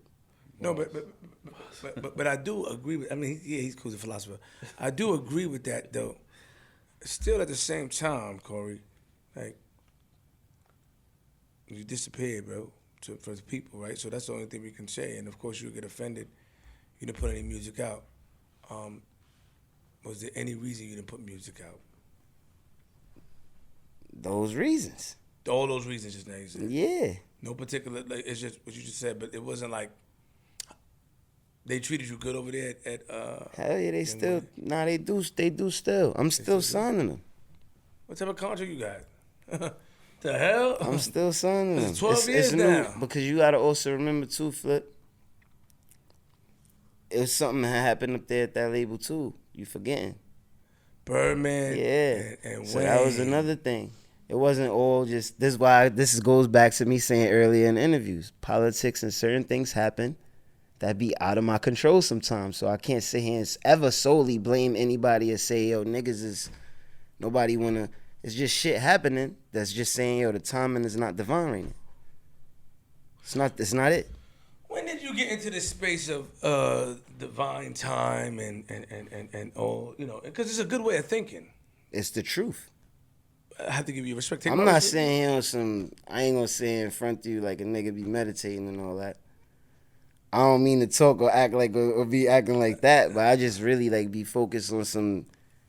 I'm realistic, but I try to be as positive as possible. Like, I'm not a pessimistic person, so I try to be realistic at the same time. Like, when I sit and look at everything with a clearer understanding instead of being frustrated, or instead of like, because it takes energy to be either or. It does. It does. I ain't gonna lie, son. You good? You're pretty good. What? Pretty good, man. It does though. I don't know what all this is coming from, but you're pretty good. I can't get. Yeah. You're right. It does though. But look at every situation though. It's not. There's nothing. There was never nothing personal. I didn't get dropped. Mm-hmm. Look and think about it. You could look it up. I didn't get dropped. Yeah. I didn't have no beef with nobody. There's no bad blood. There's no none of that. Anybody I ever did business with. Mm-hmm. So if it's not their fault or mine, then whose is it? Who am I gonna get mad at? Did you ever get upset feel a way where it's like, damn, my luck? So you look at it as a luck? Have you ever looked at it as a luck thing? Hell yeah. All the time. Hell yeah. Hell yeah. It could be, yeah. Like, damn, man, come on. Man. Like, nigga can't get a break. Yeah. Well, looking back, though, like... Hell yeah. What do you think Cory Gunz could have done different to possibly make this jump go a little bit? You know what I'm saying? I don't know. Because Young Money is a big crew. We got people, you know, Nicki's on there, Tiger's on there, a lot of artists on there who actually, you know, who made those big jumps and those big records. But there's some who didn't really get that light, you know. So what do you feel you could have did different as an artist? I've seen a few blogs online, people talking about, like, you know, maybe Gunz should have had some kind of crew and something like this, start his own thing, or maybe he's too laid back, he's too quiet, he's too shy. Like, you know, I heard a lot of different things. That is a lot of things, like, people, like, say about me a lot. I've always been reserved. Like, my shit with being shy that people don't understand is I'm not going to be, I study you. I'm not going to be one way around you or be a certain way and I don't know you. Right. You know what I'm saying? Like, especially if we never spoke before or anything, like, I'm not going to be as comfortable or be myself 100% if we've never even been in contact before. Like, there's no foundation there. Right. So I'm going to be shy. Why wouldn't, not even shy. I prefer reserved. Like, I'm chilling. I'm on what you on. That's how I grew up. Like, I'm on what you on. Whatever energy you give me, I'll give you that energy. You know what I mean? Like, that's just how I always been. I've never been on no other shit, but I do always get that, like, because I'm quiet and to myself. I always got that shit, like, but I don't know what I could have did different or what I could still do. Like, all I know is that my mind is opening to different shit. I'm feeling better. I'm thinking differently, and I feel like I'm just prepared for whatever right now. Word. You know, now let me give you credit real quick. Because I think, you know, I commend you for having this positive attitude towards it. You know, you want to put that out there and not to look away. Respect. But ain't no way. Well, you know, you just admitted it that, yeah, hell yeah. You had a blonde Stevie Wonder locked in a basement in a dungeon can see that you didn't really get the fair share of the opportunity that you may have deserved as a talented young man. I mean, you got the opportunity, but by the way you're talking, you have accepted it and put it to the universe. Yes? Mm-hmm. It wasn't meant to happen at this point, correct? Yeah. Have you ever thought like, you always thought like that? You didn't always think like that. You out here running around with hammers in the city, huh? Yeah. I think what was meant to happen is for you. Oh. I wasn't running with the hammer for some or somebody. Whatever's meant to happen is for you. I'm not here to stop shit. I'm not here to stop nothing. I ain't here to, like, you know what I'm saying? I can't. I ain't got the power to do none of that. It is what it is. Like, you gotta just keep going with this shit. That's it. I agree. You gotta keep going with this shit. It's only over when you quit. When you stop, when you lost, when you say you lost, that's when you lost. That's how I live. Word. Too many bars, man. No. Too many bars. You didn't open it yet. It's already open. No, it's not. I just said place it there. You didn't open it. Yeah. I unlocked it. When? Let me see where you did it. The key's right there. It's closed. It's closed. You can't give him one. He not like that. Because he's saying bars. He said mad bars. It's like 10:15. I'm counting already. I got to tally. All right, next one is over. It's going down. Just so you know. You think he deserves that? Yeah, look, the audience says so too. I'm going keep that. I play for the crowd, man. You know what I'm saying? Keep the box closed. Man. He don't deserve that. Let me spit fancy philosophical words and make it seem like, life is this. Man, get out of here. Come on, you from the hood. We all grew up in the same areas, man. You know what I'm saying? Talk, like, this man worked hard and you know, when you read a lot of stuff and And the people have like, what happened to Cory Gunz or Yeah. They ask these questions. They got blogs on you. Ali Talks, all them dudes. I be seeing that shit. Does it bother you at all? No, because they don't know what they talking about. So it doesn't bother you? No. It's just opinion. He has no... Whoever that dude is speculating. Like, he has no contact with me and nobody that I know. Like, that to my knowledge, that'll give him any information. And that's would be the scary thing, and also why I don't do interviews with people. Because people alter shit. Me and you was talking about it earlier. People will be different when you get there. Facts. Like, it'd be funny like shit, so... Facts. I just be... I never met or seen that dude, but I furthermore, like, I didn't get offended. I was more offended for the other people that he was bringing up there. I'm like, dog, like, some of the blogs that these dudes write, like, I was up there, he wrote something about me, but then he was just, it was just an artist that he was talking about, and I'm like, dog, like, you bugging out. What happened to this person, that person? Somebody put pun up there, like, they just, people think they could say and just do whatever the fuck they want. Pun? Yeah, like, exactly. Exactly, like, them dudes be writing whoever they want, current, who they think is past, who they think is present, whatever. Like, I don't know, man. It'd be funny to me sometimes, though. I'll be learning new shit about me every day. I think, let me say this, though. I take, when I said running around the city with the pistol, I didn't mean anything by it.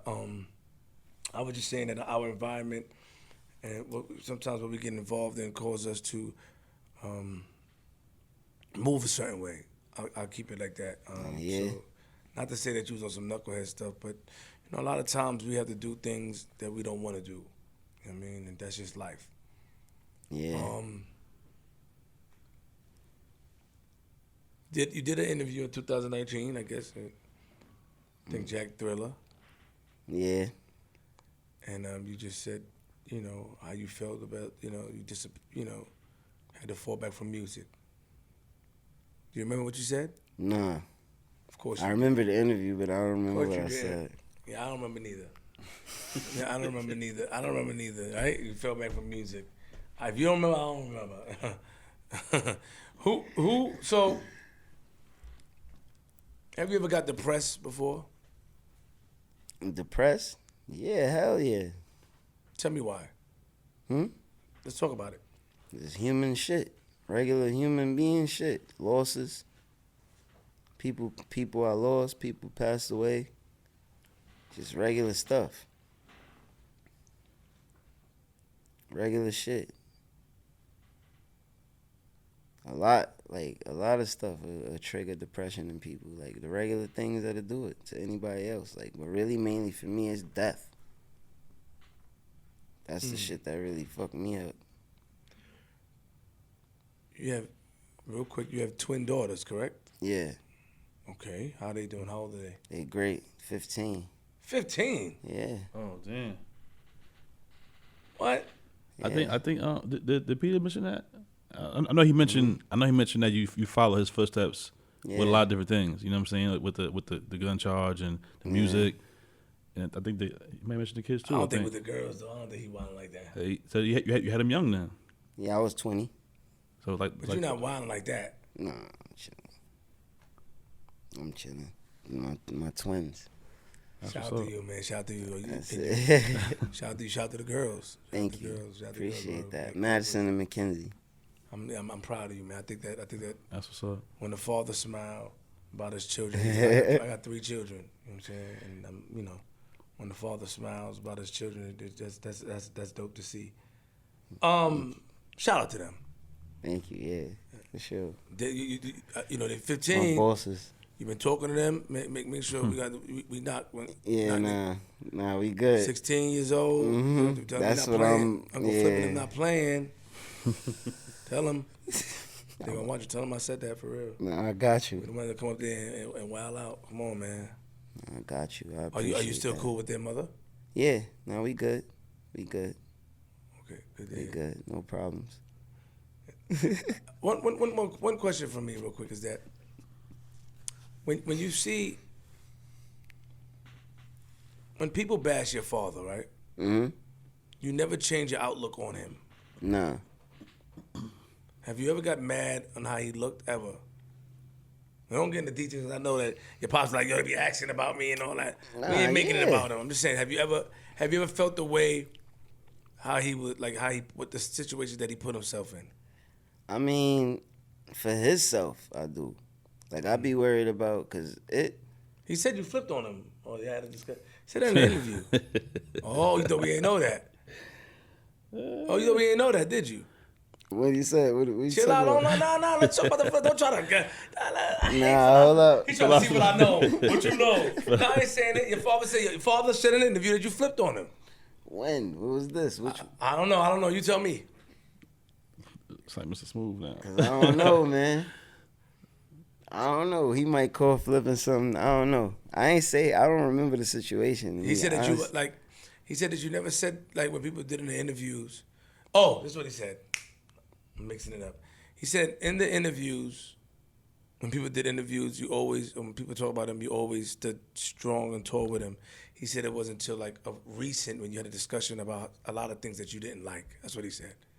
You told him some of the things that you thought was a little crazy and stuff like that. That's what he told me. Are you laughing for? You don't remember saying that? Nah, it ain't that. It's just I'm really trying to remember what I said to him. Cause I don't really. You have moments like me and my pops had our moments. You got moments. I'm pretty sure you got moments with your boy. You know what I'm saying? Of course. We have our moments, but I don't remember exactly what I said to him that he remembered that. You know what I'm saying? Like, so that's what I'm trying to. He said that you always protected him. Yeah, like that's because that's how I move. Yeah, like, he said you always protected, but he said it wasn't until recent. I don't know if he meant recent as far as this year, but he said that you told him how you felt about the interview. Oh, how you felt about the interviews and when, you know, they asked about him and you started telling him some other stuff. Yeah, conversation. That's what he said. Yeah. I know what he talking about. Yeah, exactly. There you go. Exactly. Yeah, I mean, it's just, it comes with the territory. I just feel like with that, people don't be realizing, like, even what we do, bro, like, we got families and shit. Like, it's other, like, that's right. Keep it real. It's a different, like, that shit affects other people. Just, like, even if the person feel like, yo, fuck it. Like, even Nick, shout out to Nick Cannon. Nick said that shit recently. He like, yo, whatever y'all gonna say about me, y'all can say it. Like, I don't care, but just keep in mind that I got family members and other people that this affects. Like, some of the stuff y'all say I might be able to deal with. I don't care, like, but it affects people differently. So that's some things that, like, I'm always and forever going to defend my pops, regardless of what. If he wrong, he right to me. So I don't care. Like, that's just how it is. But if he wrong, he right in public. Yeah. But in private, you let him know it. Oh, see, that was philosophy for me. That's a fact. You're right. Yeah, nothing around that, right? I'm like, that's how it is with me. Yeah. Chill out, G. Chill out. That was mine. Don't give it to him. Don't give it to him. That was mine. That was his. He said something before that was Flip. I know, but that was my ball. Yeah, he definitely built. I'm just saying it's unlocked right now. I know. I saw you unlocked it. You did unlock it. You unlocked it. That deserves an unlock. So your siblings, though. Let's talk about your siblings, because your father said he has 10 children. It's 9 others. Yeah. Now asking an introvert this question can be a little tricky. So I want to try.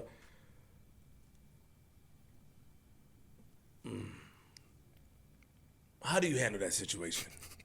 Yeah. Yeah. Just being the best big brother I could be. That's all I could do. Come on, don't do that. That's all I could do is be the best big brother I could be. With the siblings that are able to communicate. I'm the oldest. You are. I'm the oldest brother. So I got to deal with all of it. That's why I said I got to just be the best big brother I could be. I got to deal with. I love them. I got to deal with it. I'm going to be the one that they come to. So. What about Whitney? You speak to Whitney? Huh? I go to Whitney sometimes, shit. But yeah, her too. That's my little sister. She's my first partner in crime right there. Mm-hmm. Have you ever, being the oldest, right? Do you maintain, or have you ever maintained, because you seem like you are a respectful guy from what I see, but I don't know. Hopefully when this come out, I hear some stuff so I get at you. But like the respect level with like your father's girlfriends, and have you like respect and rapport with them, or it's just high and by type thing? No, it's respect and rapport. Rapport, like, yeah. Sure? It's love. I don't have no issue. Yo. Good. Just making sure, man, because you like. I'm the same way. You stay neutral like when you were younger, right? I'm the same. I'm the same way from day one. Like, I'm the same way. Okay. I'm gonna let it slide. But I do know that at some points you are not at some points, but you did say that Flip. It was sometimes that I was upset, and I'm happy that you were able to find a medium. And I'm actually motivated, because I don't know if I could do it, man. Sometimes I'd be mad, like, man, what's going on? But you were able to find positivity out of negativity. You were able to find the light in the dark. The light came through the crevice or the hole of the door. You're able to find it and utilize it. What? Now you're trying to spit bars now. Because he's fine. I gotta get now I'm you're over here philosopher. like, yo. Now you're Why philosopher. you hating? He vibing, man. You got That's him the truth. Man, chill. Nah, that was a boss. philosophizing. That was Now you- boss. I know. Because he That was boss. It was good. It was I'm good. just saying. Oh. It was good. I'm just saying. Now you Gee. get out of here, I man. don't do that. I want to hear the battle when you get the. I want to hear. Then you get the real bars. I think that I respect that. I feel like a lot of people in your position. I mean, we have people like up here that was almost there, like who has opportunity, not as much as yours, but opportunities like and cried. Man, Bathgate was one of the people that cried on here, bro.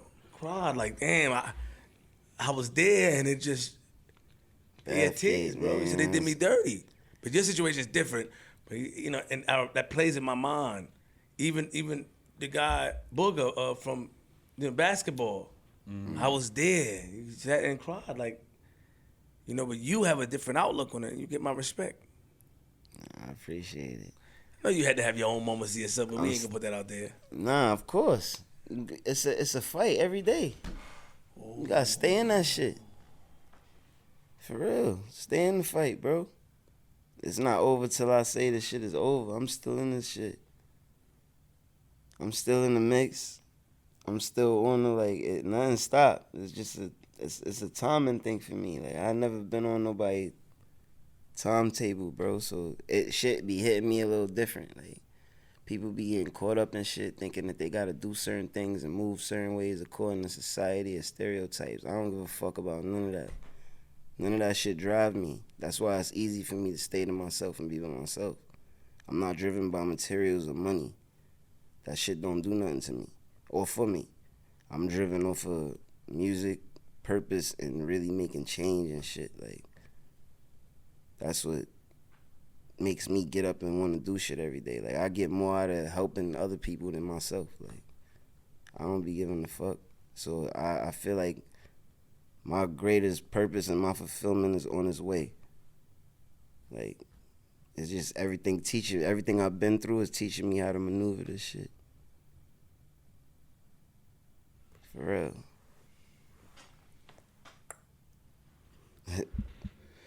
Yep. Some more time. What happened? I can't. No. Yeah. All right. It's open now. So it's there. Leave it open. All right. Let's leave it there. You got some questions, Dave. Oh no, This just. man's a legend. He come with. I be trying to. If my man be turning his laptop, I can't see his questions and all that. No cheat. Yeah, G. Yeah, Nah. All right. Let's get back to. Yes. Let's get back to Let's get back to it. So, 6 foot, 7 foot. When does the Millie record come out? That was before that. That's before the 6 foot. Okay, so we skipped that part. 6 foot is Carter 4. We skipped that. Carter 3 is Millie. Okay, let's get to that then. So how did that song come about? That shit, they sent me Millie. Cortez. Shout out to Cortez Bryant. Tez Poe. He sent that. Tez was he was basically, cause I always get the pause, the positions mixed up there, so I don't want to say president or whatever, but Tez was running things over at Young Yeah, Money. he's definitely up there. And he sent me. He was running it over there. He sent me the He sent me the record like when he was first working on it before the album dropped. Cause it was supposed to be a joint with like everybody throw a verse on it. It was supposed to be like a major, like a big ass remix type shit, like or a big ass record, like where it was like supposed to be like everybody on that shit. Tyga, Jibs, like it was a bunch of art. Like he wanted to make a song where it was just gonna be all of the hottest new people or whatever, or the hottest dudes out at the time on that record. So I guess when the song came out and the way it was going, it was like a bunch of clearance shit. I don't know the details or whatever with the record, but that version of it wasn't making it. Only his version of it was. Right, because your verse didn't make it to the album. Yeah, it was a remix. It was mad people laid a verse to that shit, bro, for the original, for that song. Like it wasn't just me and his song. Like a lot of people think that too. That shit was his song. And he sent it to me to throw a verse on it, like he did for a few other people. And I found out about that like after. Like I met Tyga. Tyga came. Shout out to Tyga too. He came to my block. All right, in the Bronx? To do it, to link up and go to the studio and do a record and shit. And when we went and was doing that record that me and him did, he told me about the song and shit. And he told me, he was like, yo, your verse is crazy or whatever. It's that. I'll do a verse on it. He played me his. So it was like a plan that they had around it, but I don't think that it made it in time for when that album dropped. Because the demand for that album grew so quick. Like they had to stick to the date or whatever the case. So. Because like I said, on the blogs, they were saying that, you know, these is all assumptions. They saying that you weren't a part of the album because you weren't signed to Young Money yet. Or they were saying that your verse is hotter than Wayne's verse, so Wayne didn't want to put you on the album because you killed him on the verse. Like, those are the rumors that was going along on the blog. Yeah, nah, that's not true. That wasn't it. That was, it was, imagine, like, I'm trying to get a record with all y'all on it, and y'all all on different labels. But I gotta have my album out. Everything gotta be done by a certain time. How that shit gonna work? You know what I'm saying? Like, even with that shit at the time, like, even with it being a no-brainer, it's Lil Wayne, everybody's gonna try to figure out a way to make it work for them too at the same time. So it's like, there's a lot that come with shit like that, like, and certain stuff that I didn't understand at the time. So I wasn't even really tripping. Like, the fact that the relationship was still there and that we were sending each other songs and shit back and forth meant more to me than anything. Like, so I was already I was already hype off that shit. Like, he did a record with me before that. I got your shit. So, and it was always love. So it wasn't like nothing the way I would have felt the way about it. But right after that shit, we ended up doing 6 for 7. So that shit was good money. But this is a song that his pops had leaked out, I was saying earlier. But this is a song your pops leaked out, right? The Millie remix with you on it? I don't know if he didn't do it. I recorded it in his studio and shit. Oh, okay. I was supposed to put it out and shit. But after Wayne's and shit came out, like, because it was already serviced and going on the radio. When Wayne's shit came out, my shit dropped as a freestyle. Gotcha. Like right after or whatever, like. So that's one thing, bro. I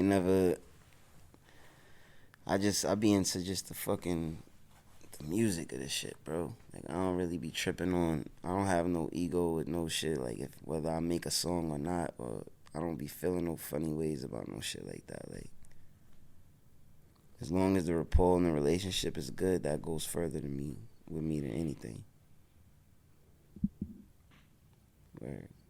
Thinking. That's what the kids about. So, yeah.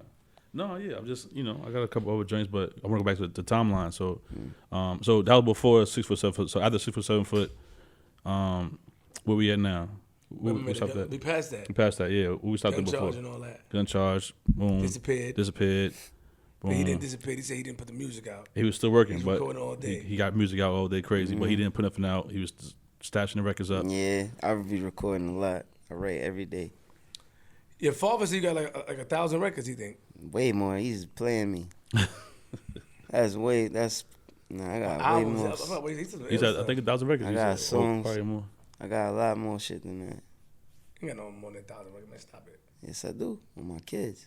Word? Yeah. For real. You're not playing around? When did you come back outside? Like, after 2000, when did you come back outside? You laughing for, man? Stop laughing, man. You laughing at me. Like what? Like when? When did you come back outside? When did you come back in the public eye? What made me? When? Or when did I? Yeah. I started, like, I ain't gonna say come back. I don't know. Like, I would be out, but I always been to myself. Like, I don't know. Like, outside, like, where, like, Well, for you, in public or just out, period? No, like, as far as in the public eye. Popping out and like, shit? Yeah. I don't know. Like, just, I don't know. Certain things, like, certain shit, if it calls for me to be there, I'm gonna pop up. I think we trying to say, like, what was the next big, like, move for Cory Gunz? Like, you know, like the 6 foot, 7 foot was like boom. Then it was like you chilled and you still working, but you still like, you know what I'm saying? Then Millie was before, sorry. Then 6 foot. After that, like, what was the next, like, boom? Cory Gunz is here. Like, you know what I'm saying? At the time with that shit, what on the timeline, or are you talking about now? Yeah, after 6 foot, 7 foot, gun charge, you was kind of low. Well, not low, but to the public eye, you was kind of like low. Yeah. After that, what was the next big thing for Cory Gunz that kind of caught everyone's eye, in your opinion? The freestyle, Funk Flex. That couple, it was really that was mainly one of them. That was crazy. That was mainly one of them. Just doing a couple appearances and just getting back into the spirit of rhyming. Like, I would be listening to a lot of music and shit. You know what really helped me? And I shout them out. But I don't think I shout them out enough, like, and give them enough credit. Shout out to Griselda. I was listening to a lot of they shit. I grew up, of course, growing up listening to shit I always do. Locks, G-Unit, Dipset, shit. Like, I always listen to that. Like, Pun. At one point, like, I felt a lot of the shit that was being played, that I was hearing and seeing, was just either being copycat or wasn't being true to the art, like, as far as what we do. Like, I've been to a lot of regions, a lot of states, a lot of different places, and I noticed the support, like, in the culture, whether it's in the music, the artists, or whatever they got going on. There's always hometown support. So I feel like at one point, like, we was losing our identity and our sound to an extent. Like, I didn't hear anything organically that sound. There's only a few artists that was bringing a certain sound that we were used to.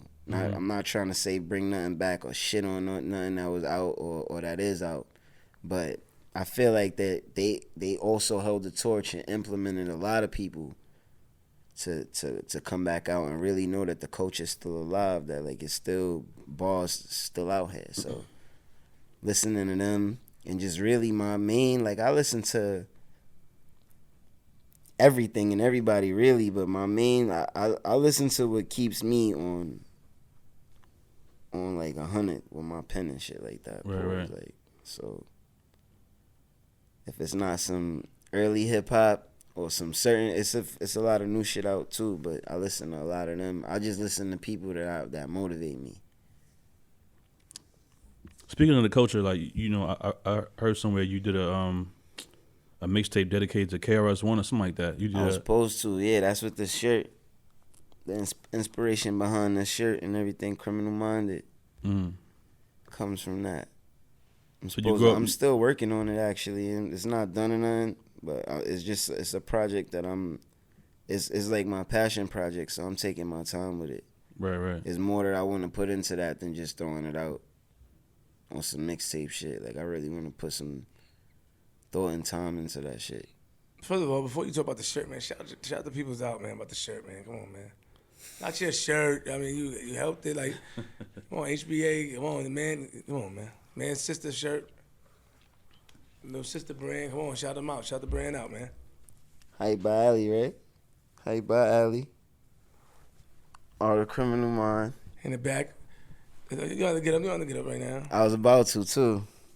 Hype by Ali, shout out Ali. The letters come off the. Yeah, these shits is. It's a great shirt. Like 3D. Man, This all right, is it's good, a great it's shirt. good But let's talk about the quality. lettering. Egyptian cotton. Egyptian cotton. Yeah. No, I'm just saying it's good cotton. They got a money good over there. Nah, What? It's a good shirt. It's a That good shit is shirt. nice. It's a It good has something in the back. What does it say in the back again? Tell us. Art of Criminal Mind, right? Am I bugging? Yeah, Art by Criminal Mind. Art by Criminal Mind. Mm-hmm. It's a nice shirt. I like it. Thank I you. like it. So before you talk about the shirt, oh, it's a shirt. Say the whole thing, man. Come on, man. Yeah, I'm sorry. Nah, that last one for me. What's the situation with the Rick Ross and him? Yo, you're good. I'm good. So, I don't have a situation with him. not a It's just- situation, but I you felt like he stole. I didn't say that. I had an album title idea. I mean, look, you know. I'm gonna keep it real. Like, we was on tour together. Mm-hmm. I was on tour. Like, that was when we was touring for like Carter 4 Iron Music tour. Ross was on that tour. I've never one time publicly even said that he or speculated any of this or nothing. Like, it's simply me putting something out there that I was gonna title God Forgives I Don't. That was gonna be the name of my project. And then all of a sudden, that's the name of his project. Mm. So I never put it out there or wouldn't, because I just will always, I'm like, great minds think alike, I guess. Like, I ain't. It's a coincidence that he had the same. That's how I look at it or find it. I don't know. Like, I ain't never put it out there, trip or sweat. How did you know that he had an issue with that, or alleged? He didn't have an issue. How did you know? Well, it ain't my issue, but that's why I said the situation. I didn't say he had an issue with Because he it. probably knew I was talking and saying, I was running with that title for a minute.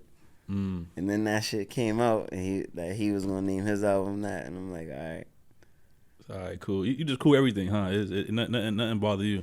It's not that. It's just like, it's different ways to deal with it, and it's ways, energy. Like I said, it's how you use your energy, man. I'd rather put my energy into things I could control. I respect it.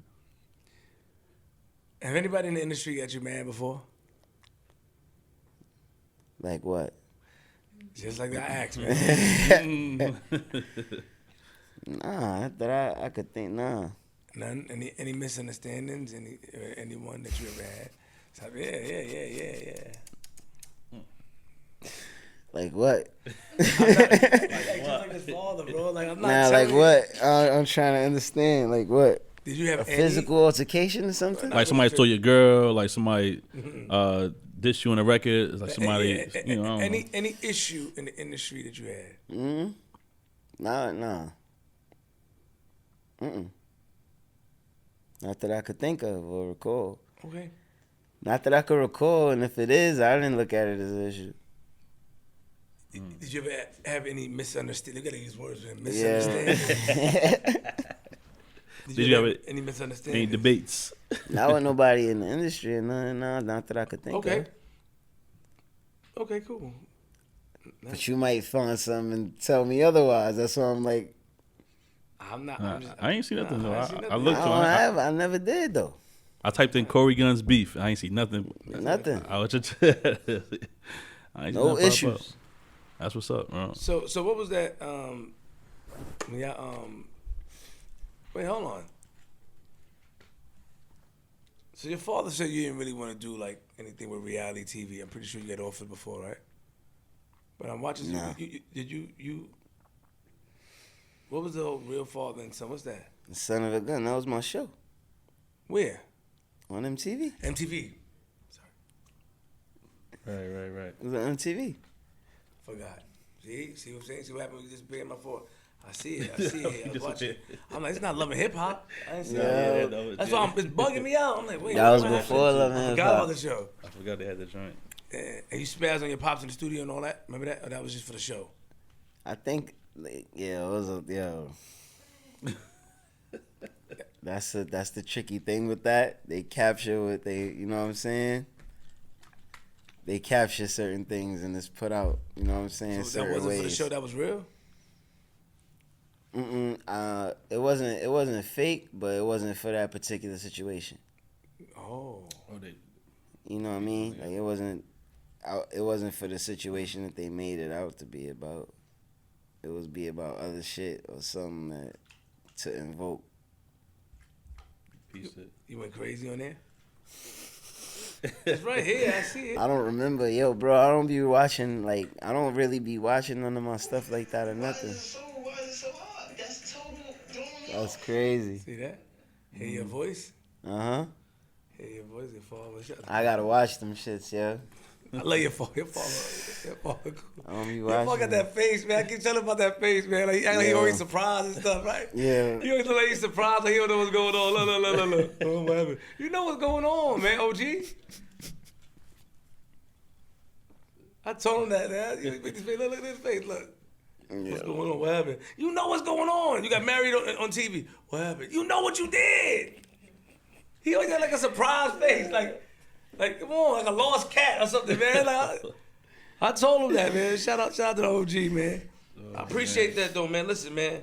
Tell us what's going on now with Cory Gunz. What's the plans? What's going on now? What we doing? Right So now. project coming out soon. So, Yeah. What's the name again? Euro. Me and Euro. Shout out to Euro, man. Rhode Island. He on the home team. Young Money, we and him got a project that we just finished. That's crazy. That's about to come out. I got a project. I'm working on myself too. I got a project that I did with shout out my bro David Boss. Me and him got something coming out of the Bronx. Musically, that's really it. That and my own stuff. I don't want to give too much because I'm big on like pause. I don't want to jinx nothing. So I want things to come to come to fruition. So that's it. I'm working on my own project right now though. I really want to get into like the film at some point too, whether it's me being part of the production on a staff or as an actor or whatever. You know what I'm saying? Like I want to get into the film industry at some point.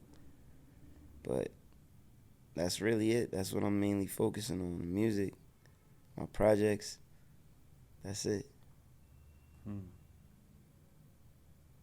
Word. What happened, man? The way he talk like leave you like, right? And he just stare at you. Look what you looking at, man. Leave my boy alone, man. You know what I'm saying? Nah, G, leave him. Leave him alone. He's a good guy. No. He's a good guy, He man. don't deserve it. He had about 15 balls ahead today. He wasn't even rapping. He was talking. He don't deserve it, G. Nah. It's been sitting here. Oh, it's getting cold. This thing is Nah, just. He gotta say one more thing. He gotta say One more do it. G, no, G. G. The show's almost over, man. Wait, hold on. Yeah. Let me talk to him. All right, you're right. So, if you had any words for people out there, right? Mm-hmm. Any word for anyone to encourage them? Today's Mental Health Awareness Day. Yeah. What would you give them?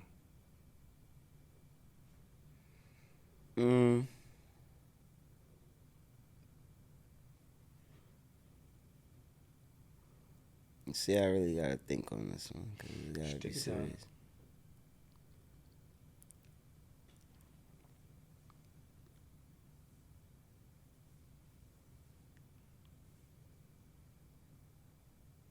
I would say put you first. I would say put you first. Put you first meaning put whatever you want to do, whatever you have to do, and whatever you need to do first. Like, all the priorities, everything. Like, don't worry about how anybody else feels. Don't worry about what anybody else thinks or nothing, because without you, you're no good to anyone else. So I would say put you first. Like, if you get a feeling, a funny feeling or anything, or your instinct tells you something to do or something not to do, or you get a feeling to try something or something's new, just listen. Listen to yourself. Like, yo, that's what I really want to say without trying to weird nobody out. Listen to yourself. Put you first. That's what I would do. You know, it'd be Mental Health Day. I want to say some things too. It's just, I'm not a man of many words, but there's 3 words I want to say. That's just gonna make everyone feel a lot better, I think. He cool, man. Yeah. He cool. Just those 3 words. That's it. You know what I'm saying? He don't deserve that. Like He that. did. It was sitting there all day. The table was the box was about to. He is cool. Though, I ain't gonna lie. I gotta put this back over here. We Now. appreciate you, man. Nah, I appreciate y'all. I'm a fan, bro. It means a lot, man. Thank y'all, bro. Thank Always. you for coming up here and. Round of applause one time for Cory Gunz, man. You know what I'm saying? I waited for a long time. It was getting cold. For you. It's getting cold. You can't let it sit that long like that next time, man. Next time, first 5 minutes of the show. Pow! Yo, give everybody your social media, man, where they can find you. On Instagram, because I ain't been on my Twitter in a minute. I got to figure out Twitter. Shout out to Twitter, man. Matter of fact, I need help getting my shit back, my page. Cory Gunz 174 is my Instagram. At CORYGUNZ 174. It's my Instagram. Everything else is under construction. Got you. Well, we appreciate you coming out today, man. You know what I'm saying? Dope story. It was dope, like I said, for me to hear the other side of the story from Pops. So this is like the, you know what I'm saying? I appreciate you. Make sure you follow the pages, man, at Queens Flip with a Z, at DJ G Money Official, at FlipDaScript Pod, and on the TikTok too. You know what I'm saying? Make sure you follow. Shout out to Positivity Water. Appreciate you. MB was popping. Appreciate you. Shout out to A&I Clothing. You know what I'm saying? For the top piece one time. You know what I'm saying? Holding it down. Where you get that from? A&I. Who's that? It's my peoples, man. They got some nice stuff. Good peoples. Got nice hats. They got scarves and all that. They gave it to you. You bought it. This is the sponsors, man. You know what I'm saying? I didn't get a check from this. Oh, man. We got to talk behind the scenes, man. I noticed when I talk about money with you, you always take a drink. Is that a thing? Every time you do the same thing all the time. You press a button, then you grab the drink and take it. Don't touch the drink. Don't touch it. Don't touch it. Every time. I didn't get paid for that. You do the same thing. You grab the drink and drink it. Let's go. Yeah. Hey, it's Queens Flip, man. Listen, dope episode. Shout out to my man Cory Gunz. Thank you again. Appreciate y'all, man. Thank you, Flip. Cuzzo boyfriend, he almost took my head off. He said, hold on. What you said? How far you going with this, Uh-huh. man? He said, what's up? I said, I think both his cousins. I said, both his cousins. And all that. But, man, shout out to the fam in the building, man. sir. I appreciate Yes, you sir. coming up here and your positive words. Shout out to the team. Shout out to Tati Tuesdays and Bassy and JR Smooth. Remember, lock your doors, close your window, close your blinds, open your blinds. And if you see a nigga like Cory Gunz on your lawn, put it away. He don't mean no harm. But if you let him in, he will give you. Positive words all night long. I don't want to give him that. No. Put it away. He don't mean no harm. But do not expose it, because he will leave you disarmed. I'm from Queens. Yeah.